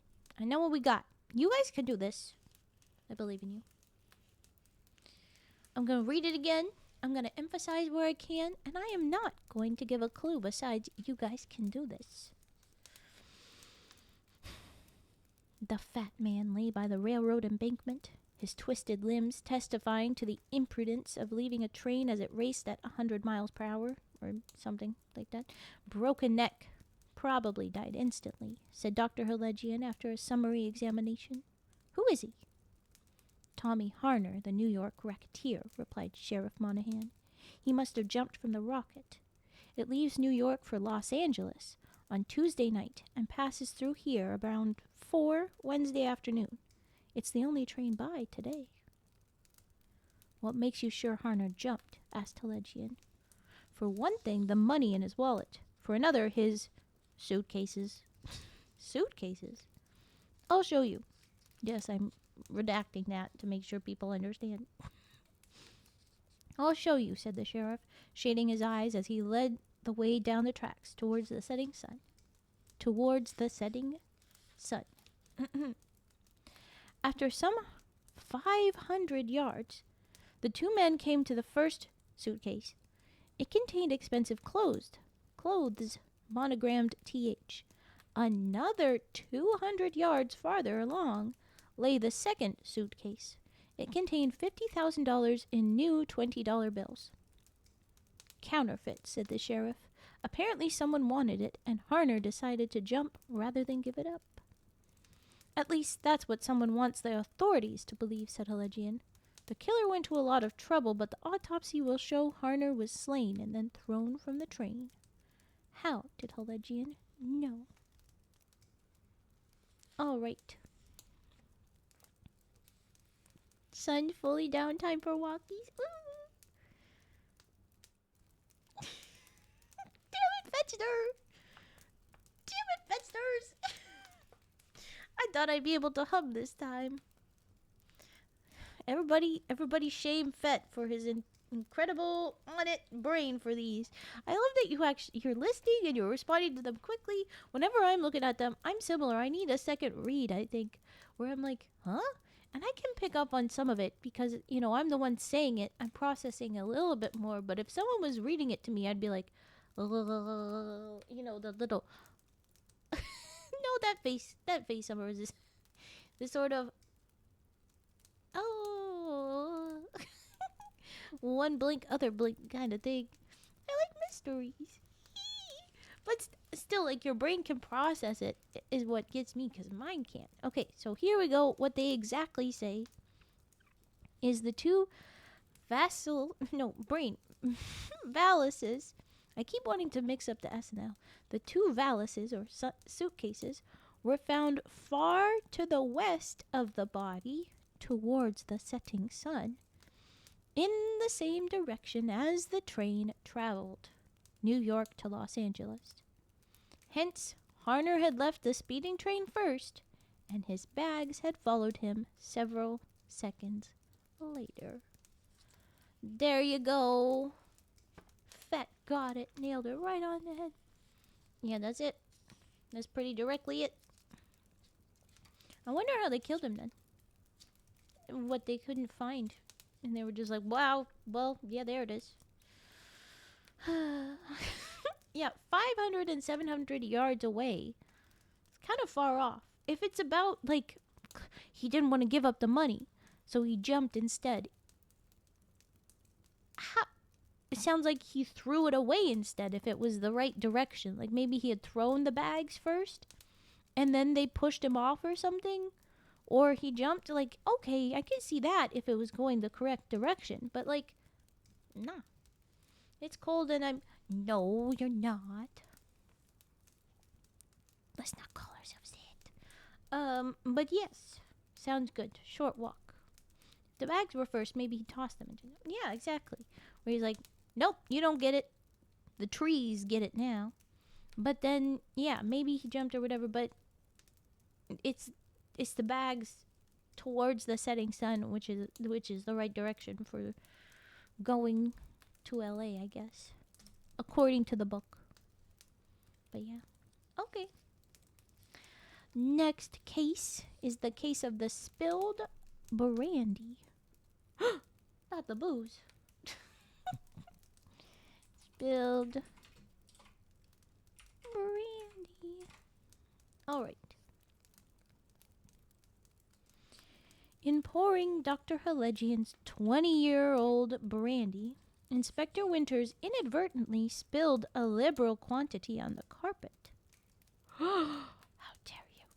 He apologized and chuckled reminiscently. Last year I arrested a man after he'd spilled some brandy, and not nearly such good stuff as this either. So? Said Halegian inquiringly. I was driving upstate for the weekend, recalled the inspector. Somehow, I took a wrong turn. I pulled up to a big farmhouse to ask directions. As I stopped my car behind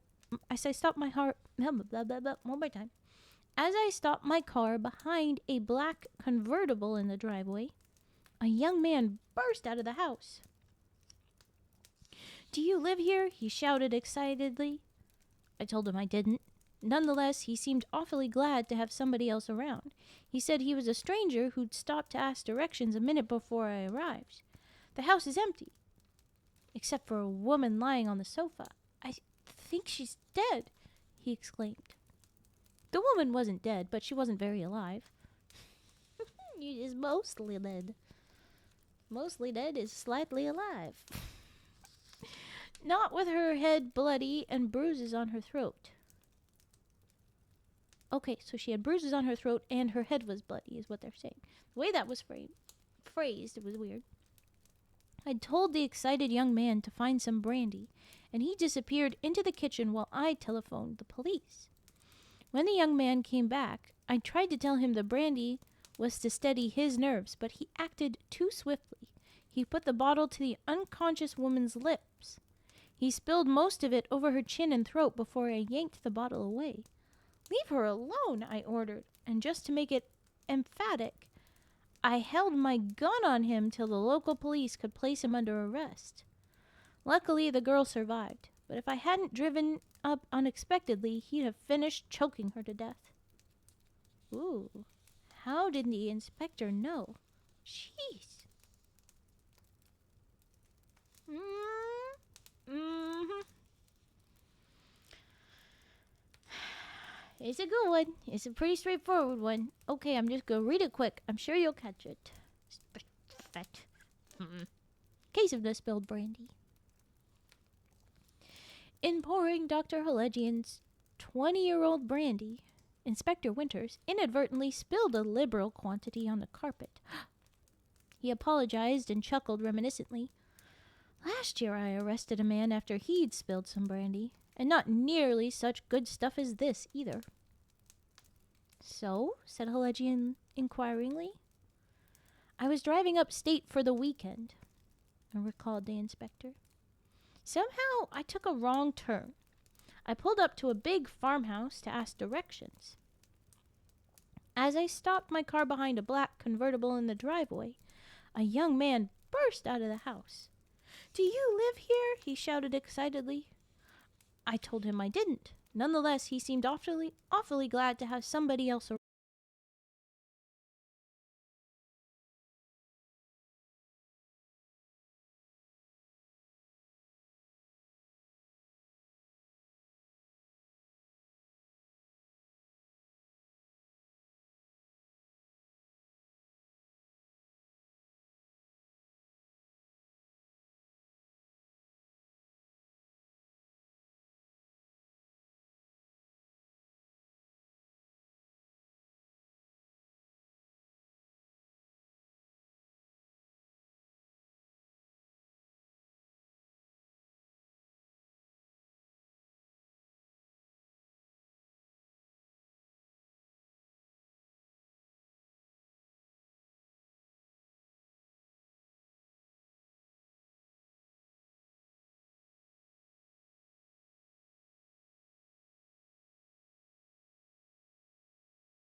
On what hour 2-minute mystery answer is?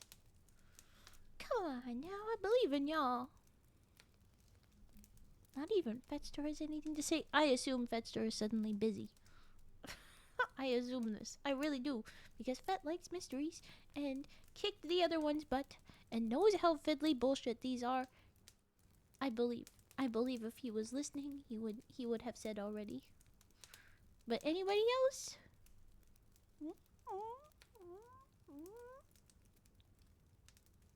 Okay.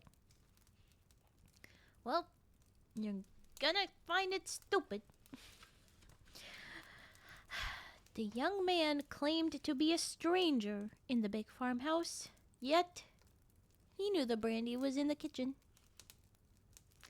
Yep, that warrants go to jail. That's all. That's all you need to be sent to jail. To be fair, it's also like she got really hurt. Where else is there people? I mean, that's a fair thing to be like, and no one else was around, just this guy. She didn't strangle herself. So, you know. Thank you for the hydrate.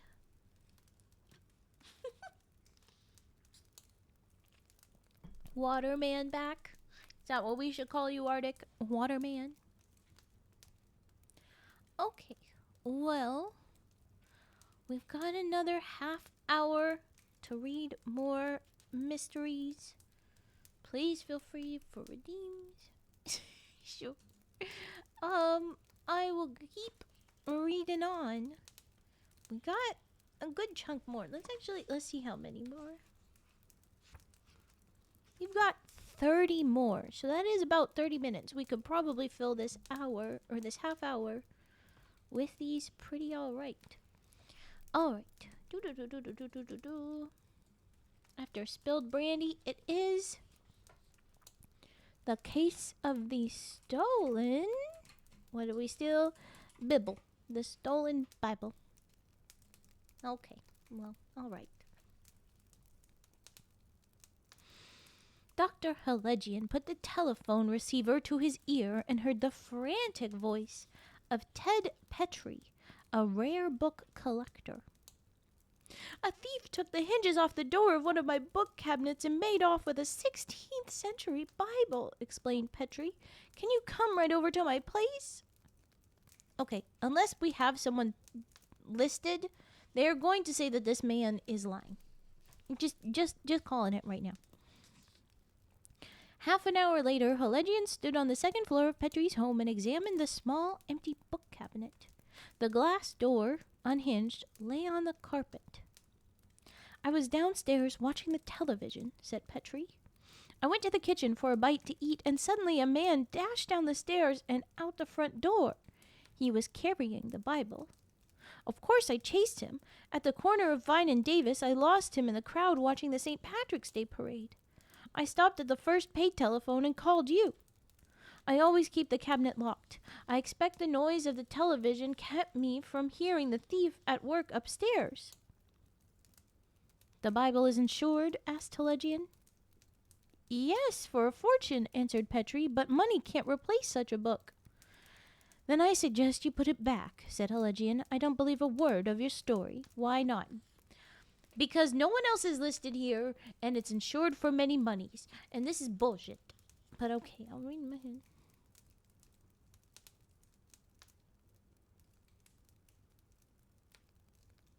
What?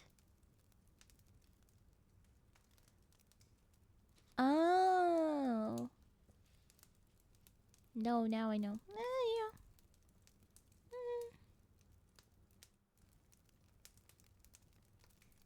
Well, no. I'm gonna say it is fiddly. It is you said a thing and that's suspicious, and so you're gonna go to jail. And I can see the logic of why you go to jail, but it's still some fiddly nonsense. I still think Buddy could be innocent. He could be innocent. Listen to it again, though. How could he be innocent? How could he be guilty? Dr. Helegian put the telephone receiver to his ear and heard the frantic voice of Ted Petrie, a rare book collector. A thief took the hinges off the door of my book A thief took the hinges off the door of one of my book cabinets and made off with a 16th century Bible, exclaimed Petrie. Can you come right over to my place? Half an hour later, Helegian stood on the second floor of Petrie's home and examined the small empty book cabinet. The glass door, unhinged, lay on the carpet. "I was downstairs watching television," said Petrie. "I went to the kitchen for a bite to eat, and suddenly a man dashed down the stairs and out the front door. He was carrying the Bible. Of course, I chased him. At the corner of Vine and Davis, I lost him in the crowd watching the St. Patrick's Day parade. I stopped at the first pay telephone and called you. I always keep the cabinet locked. I expect the noise of the television kept me from hearing the thief at work upstairs." "The Bible is insured?" asked Helegian. "Yes, for a fortune," answered Petrie.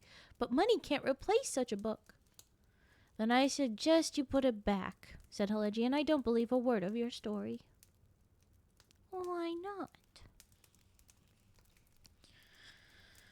"Okay, I hum. Ooh! No, Arctic has a theory. I will say that's not what they put in the book. But that's a pretty good one. Aren't hinges on a box screwed on the inside? The hinges of the cabinet are typically on an inside at this age, but we don't know his cabinet exactly. This is from... The book is written in 70... Where is it? 71. It was published or copyrighted. It was copyrighted in 71. So there's every reason to believe that it should be the same way. But I've seen some doors and stuff with the hinges on the outside. I mean, there's a great bit in a show I love where they do just that, where someone's locked in and they unlock with the hinges pulled off. So, like, I don't know. Maybe this particular cabinet, the hinges are on the outside, but maybe it's on the inside. It would be a fair issue if that was one of the things. Okay. I will hum. Hit me with any other theories.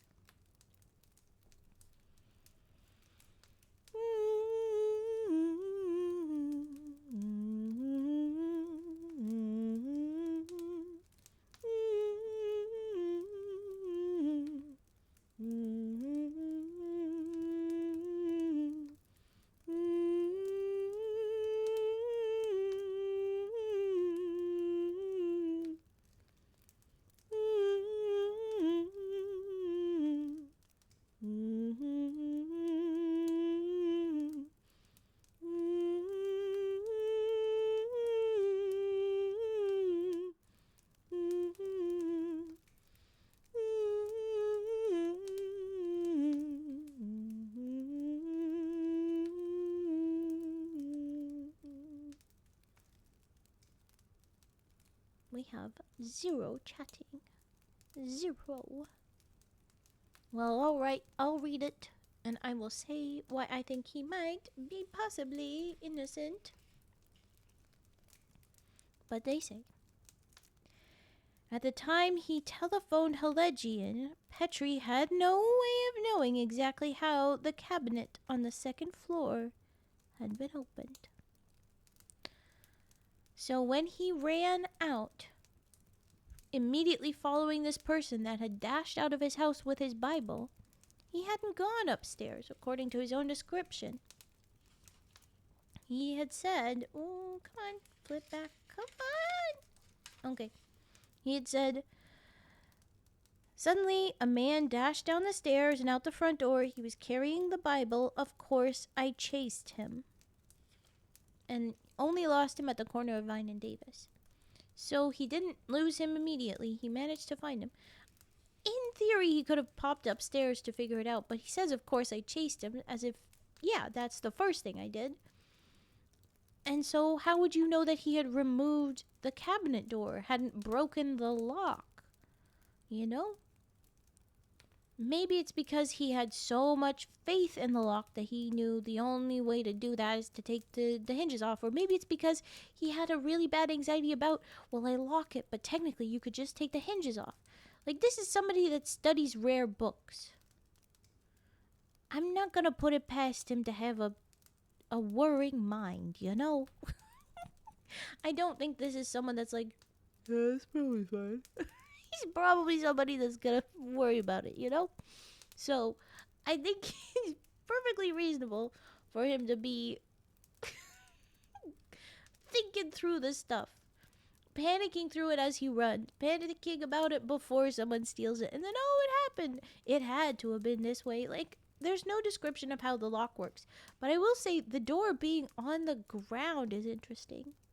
Because that makes me really wonder if, like, the only way to open it up is to open it from the other side. Why is the door on the ground and not attached by the lock? So I don't know. But the point is, strictly from this information, we don't know for sure that that says that he is absolutely guilty. It does sound a little bit like... it does sound like it, though. It does. It's not a good light, Mr. Petrie. It doesn't look good. It doesn't. Okay. Now we have stolen painting. Okay, well, that's just a mess. Oh my goodness. Oh my goodness. Try a couple more times. Painting. Okay. The case of the stolen painting is next. What happens then? Dr. Halegian arrived 10 minutes early for his dinner appointment with Arthur Corning. The evening was to be a celebration. Arthur had just been bequeathed a brownstone house by his cousin, Harriet Treese. Ooh, singing frog after this. And you know who's here, Lahonk? Ooh, okay. Dr. Halegian arrived 10 minutes early for his dinner appointment with Arthur Corning. The evening was to be a celebration. Arthur had just been bequeathed a brownstone house by his cousin Harriet Treese, so she's dead, is the implication. The youth was far from the prototype of the happy heir as he greeted Halegian. Oh, so we're grieving. Uh-oh. Good heavens, if you'd only got here 5 minutes sooner, he exclaimed. The paintings! They've been stolen! Calm yourself and tell me what happened, said Halegian. He really said, calm your tits. As you know, my cousin had assembled a modest art collection, said the young man. Her 6 favorite oils hung in her study, 2 by Picasso, 2 by Renoir, and 1 each by Turner and Constable. The second-rate works of first-rate artists. 10 minutes ago, I was alone in the study, went on the youth. The burglar came up behind me, announced he had a gun, and ordered me to face the wall by the Renoir. We're not naming anyone specifically, so once again, I'm going to say that Halegian's probably going to blame this guy for whatever. He took down the 5 pictures and told me to hand him the Renoir, then he slipped out. Without your seeing his face, said Halegian skeptically. Wrong, Arthur snapped. I saw him in the reflection of the glass over the Renoir. I can identify him, and I shall. The pictures were insured? Yes, I don't stand to lose anything, luckily.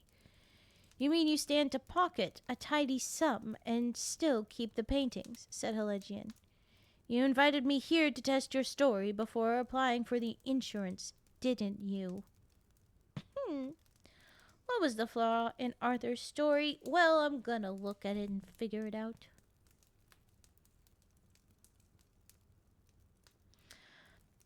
Okay. Yep. Yeah. I mean,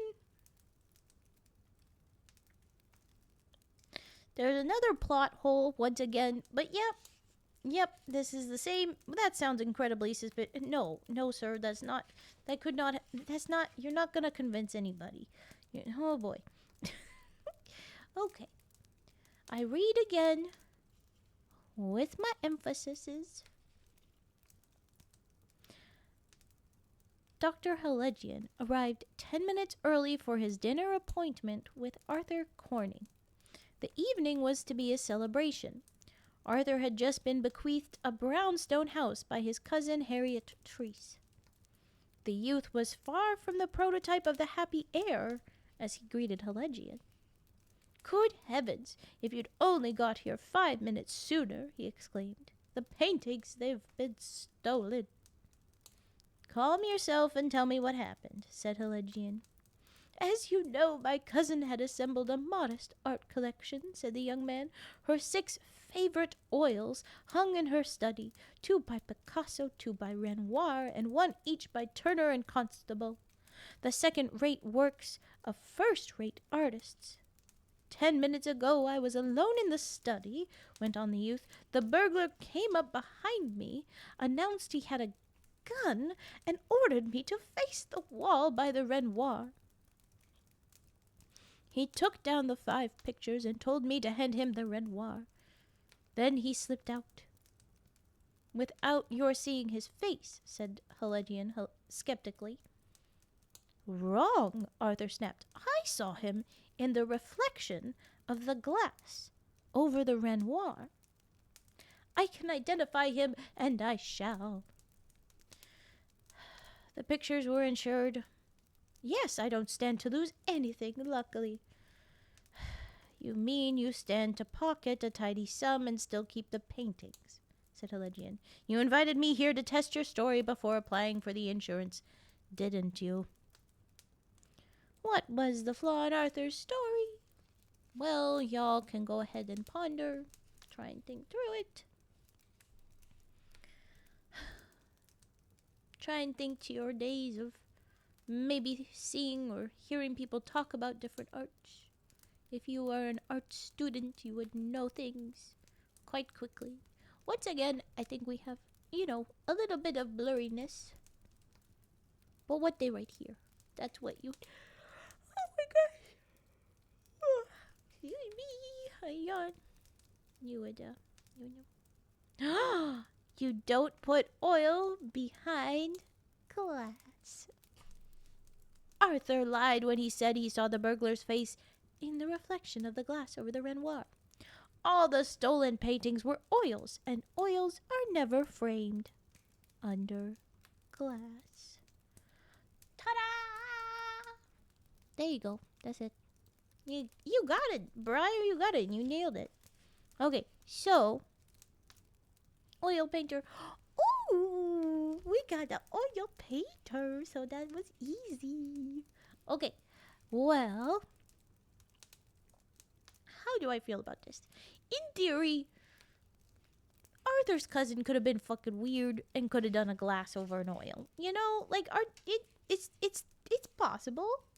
But what got me and had me interrupt, and I thought I had given everything away before I had even answered it, was he took down the 5 pictures and told me to hand him the Renoir, as well as he ordered me to face the wall by the Renoir. Now, probably a burglar would do well to know what they are going to eventually have to sell, because if you just steal expensive things, then what do you do with it? You are going to have to figure out what to do with it, especially something like a fancy painting. If you just give it to an average Joe, they're going to be like, it's a painting, I don't care. They're not going to know a second-rate painting by a fancy person. So I was kind of like, oh, did he tell you to face the Renoir? How did they know it was a Renoir or something like that, But no, it was the oil and glass. But we hadn't gotten to the glass bit yet, so there you go. Oi. It's not oi, it's oil. Rigged, some chatters have insider knowledge. That's the point. I hope that you have insider knowledge that helps you with future 2-minute mysteries. First, though, we have a singing frog to visit. Frigid says that you caught me with a stolen painting. You caught me reading about a stolen painting. Get your facts straight. Do not arrest me. Hands in the air, rebel scum. If I'm being a rebel, that's not being a thief. And scum is a bit excessive, isn't it? No. You need to get your stuff straight, Shuckle. Immediately balked. Immediately must be balked. It is time for the frog. It is time for Herbert the pervert. Here he is. We're gonna go ahead and jump in. I'm gonna do.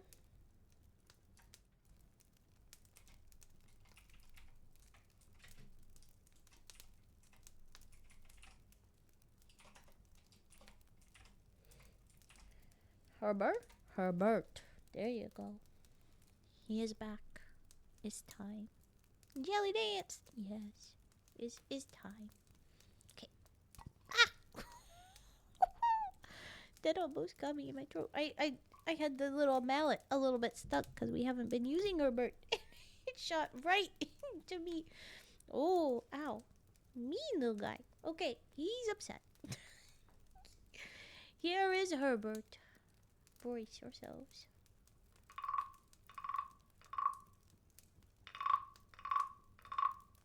I mean, just listen to that. Compared to the little singing frog here from Vi. It's cute and it's little, but... versus... me. Okay, more Herbert.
I had some extra time for Herbert.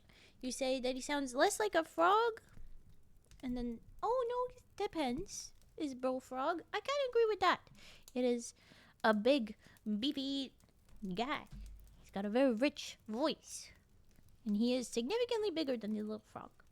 And yeah, I think Bullfrog. And then this is more of a littler guy. Frigid, you think you won, but Frigid, this was the one time you didn't claim that it would be 19 before you did it.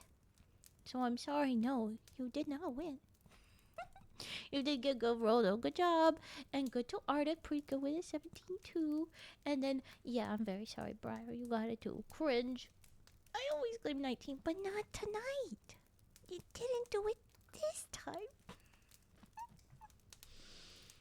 Budweiser frogs, I do not know what you mean, and I don't think I want to know what you mean. Okay, but there was Herbert. The one time. I know you did it in the past. That's the point, Frigid, that you didn't do it tonight. That's the whole point. I know that you do. You did it this time. And I will continue winking because my model does not know how to read my face right now. She will continue to wink. A wink, wink, wink. A wink, wink. Wink. Oh, or full squinty eyes. Or this. Whatever the hell this is. Ah. It's mostly good when I look over here. But if I look back this way, nope. It's better over here. And then wink. Okay.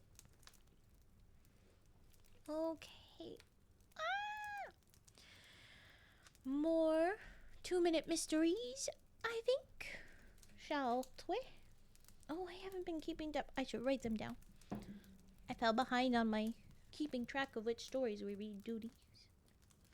Where were we? Where were we?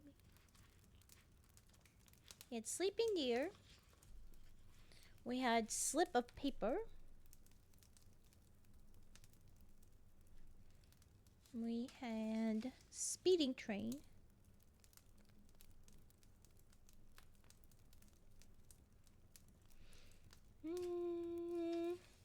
spilled brandy.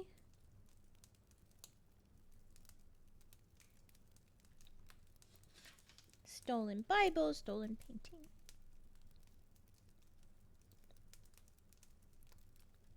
And now,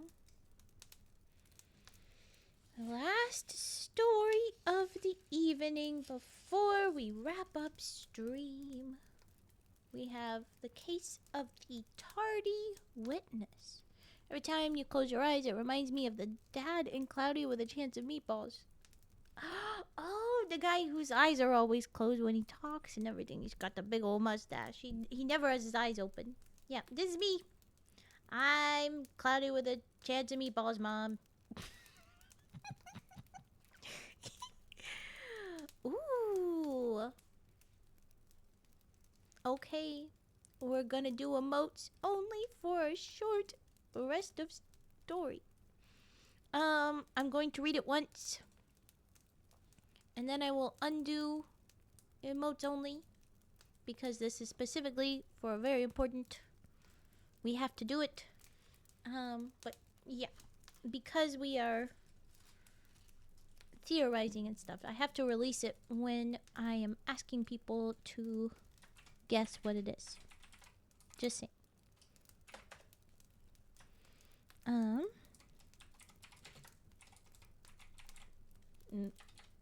There you go. The case of the Tardy Witness. Alright. The fight happened last May 30th. Yesterday. Okay. And it's just now coming up on the court calendar, said Cronky, the attorney for young Arthur Monroe. Frankly, I didn't give my client much of a chance. A neighbor who saw the whole thing said Arthur struck Mr. Gilman first.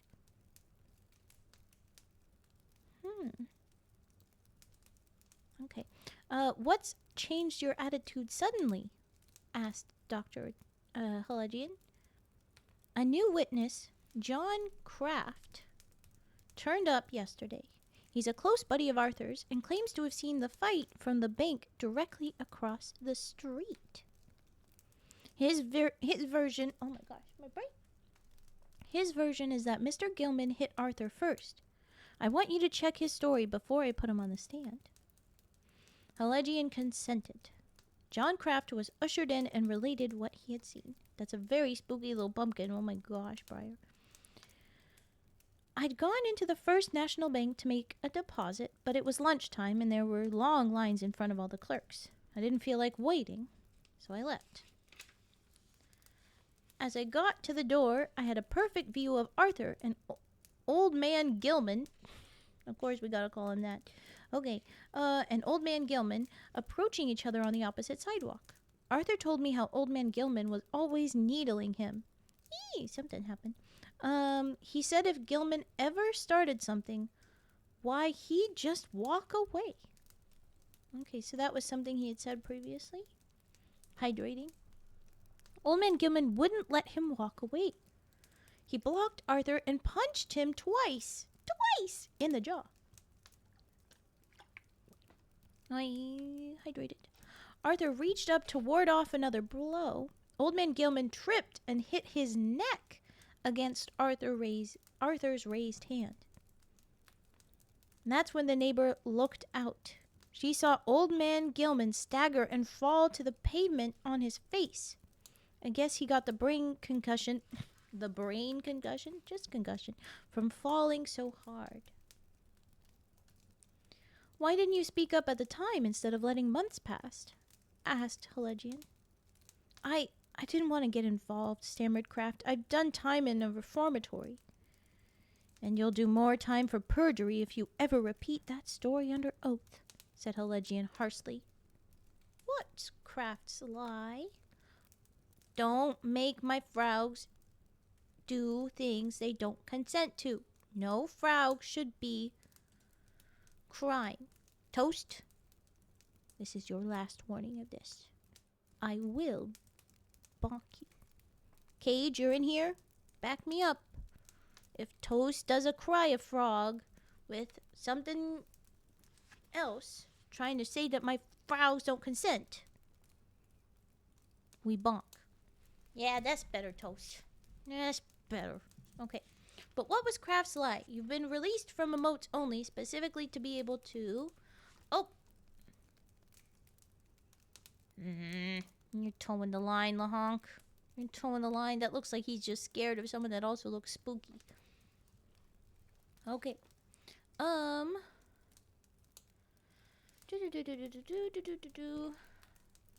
You say I know banks used to be closed for lunch. Well, I'm gonna read what they think. And then, yeah.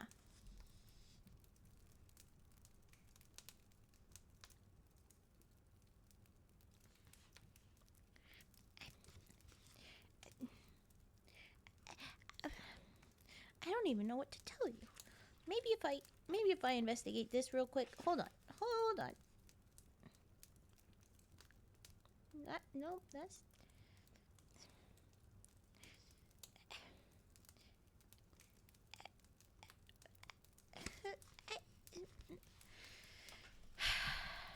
Can we bonk LaHonk just cuz? Yeah, sure, go ahead. I'm not sure if when this was written. No, this was copyrighted in 1971. So it's assumedly from the 70s.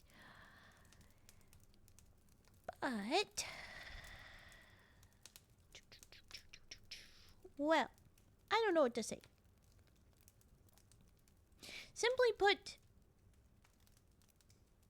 lunch was a good idea, but it's not quite that. It's very close to that. I will read again, and I will probably have to just tell y'all. The fight happened last May 30th, and it's just now coming up on the court calendar, said Cronky, the attorney for young Arthur Monroe.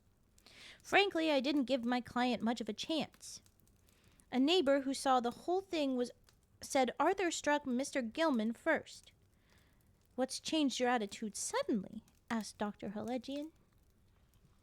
A new witness, John Kraft, turned up yesterday. He's a close buddy of Arthur's and claims to have seen the fight from the bank directly across the street. His version is that Mr. Gilman hit Arthur first. I want you to check his story before I put him on the stand. Helegian consented. John Kraft was ushered in and related what he had seen. I'd gone into the First National Bank to make a deposit, but it was lunchtime and there were long lines in front of the clerks. I didn't feel like waiting, so I left. As I got to the door, I had a perfect view of Arthur and Old Man Gilman approaching each other on the opposite sidewalk. Arthur told me how Old Man Gilman was always needling him. He said if Gilman ever started something, why, he'd just walk away. Old Man Gilman wouldn't let him walk away. He blocked Arthur and punched him twice in the jaw. Arthur reached up to ward off another blow. Old Man Gilman tripped and hit his neck against Arthur's raised hand, which I'll tell you is not the clue, but gosh, that sounds wrong. How? But sure. That's when the neighbor looked out. She saw Old Man Gilman stagger and fall to the pavement on his face. I guess he got the brain concussion from falling so hard. Why didn't you speak up at the time instead of letting months pass? Asked Helegian. I didn't want to get involved, stammered Kraft. I've done time in a reformatory. And you'll do more time for perjury if you ever repeat that story under oath, said Helegian harshly. What was Kraft's lie? That is a very cute teeny little bongo. Oh, is he called Frederick? Oh, that's cute. Hello, Fred. Hello. Boop. Okay. What do you say, folks? What do you think could possibly be why? Was it a Sunday? It wasn't a Sunday. You're dancing around it. Oh. We're really tiptoeing. Okay. A Saturday? No, not a Saturday. It's so stupid. Was it a day? Ding, ding, ding, it was a day. It was a holiday. Craft could not have been emerging from the bank opposite the scene of the fight. The fight occurred on May 30th, Decoration Day, when all banks are closed. Get it? It was a bank holiday. Ha ha ha. Specifically to say that banks are on holiday. What the fuck is Decoration Day? Sorry, I love a mystery, but my ADHD seems full force when we're on the mysteries. No, that's exactly me. We were just saying this with Fett, where I'm like, how do you still do that? Like, I like them too, but I can never, like, how? That sounds stupid and made up. Boy, do I have news for you about all holidays. But yeah, it does sound very made up. He's trying to survive in my game. That's very fair, Arctic. Do not worry about it. You just listen. Yeah, it's Decoration Day, and that is why the bank was closed. You could not have gone. Not existing. I'm trying to survive in real life. Very fair. Oh, that's another name for Memorial Day. Ah, this is what I was trying to figure out when I was like, let me check. I was wondering if this is British, but previously they've said very American things in the stories as well, and I'm like, I don't fucking know. I guess it was Memorial Day. Happy Memorial Day, I didn't realize. Happy Decoration Day, I didn't realize was yesterday. Oh, it's Canadian. Interesting. It's the Canadian name for... Huh. Oh, you don't know. I was like, I don't think I saw it on any calendars, and I should have done. But this is what was really getting me. Friday is always the last Monday of the month. Oh, so it was a Monday. It was a Monday. But okay. So it was not Memorial Day, not Decoration Day yesterday. Does not fall on the same day. That's very necessary to know what year it is then. That's quite illegal for them to be like, well, actually it was Decoration Day. It was like, how am I the fuck supposed to know that? That's like saying it was insert a day that's feasibly Easter. How do I know it's Easter? That shit's decided by whoever wants to decide that. That's not up to me. You don't get to tell me it was Easter on question year. Like, that illegal. Illegal. We have no idea what year that was supposed to be. They just said it was this time last year. It's up to me. God, if that goose was the one that decided when Memorial Day or Easter was decided, I will lose my mind. It is not, thankfully. But with this, it is time to wrap up stream. I need snacks. I need to get some other work done. I need to go to bed. Thank you. We all need to stay hydrated, so hydrate, dang it. And stretch and posture check. Okay. Alright. Oh, that was a good back crack. Well, Waven, I'll take a frog to go. No, you will not. Sadly, I didn't see Mask here to tell him. Yeah, Mask was not joining us tonight, and that's fine. We can bug him later. Alright. With this, where shall we go? Do I still have Fetster to tell me where we will raid? We shall steam Mask. We will not steam it. We will not boil him. Okay, I'm going to say raid 1. Dulcinea? Well, thank you, Lahonk, but I like to ask Fet because of his all-knowing list. And when it is not the list, mayhaps I will take suggestions. But first, I typically just go with my heart. That's not always getting us everywhere we want to go, but still I try. I smell thy owl. Honestly, owl seems to have been yoinked away at some point. So I think we'll go with something else. Crazy Frog Raid. It's Cozy Frog Raid. But very close, yes. Crazy Frog Raid is going to have a different energy. Okay. You vote Electo. See, this is why I don't want to take everybody's recommendations. I'm going to get torn into different directions. Now I have to go to neither of those places. It's illegal now. And I have clicked away, so I cannot see your messages now. I'm going to find if someone that I am following is up and visit them. Ooh. Ooh, that's an idea. That's also an idea. There's so many ideas. I have no idea what you say. Your text is very tiny and I cannot read. Now I really want to sing Crazy Frog song. It's in my head. Okay.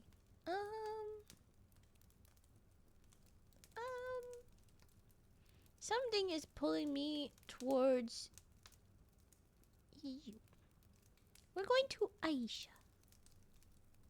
Comfy, triggers, and yap. Yeah. That's the right area for us. Okay, I'm hoping you got your messages. Everybody, please take care of yourself. Remember, whatever time zone, happy time zone. Eat well, rest well, whatever you're up to. Here's the music spec. Ooh, for cozy. But let's do our Cozy Frog raid. Get your messages ready. Yes, yes, yes, yes. I will not be streaming tomorrow. I will be dropping my schedule tonight so that you know I should be back the day after tomorrow.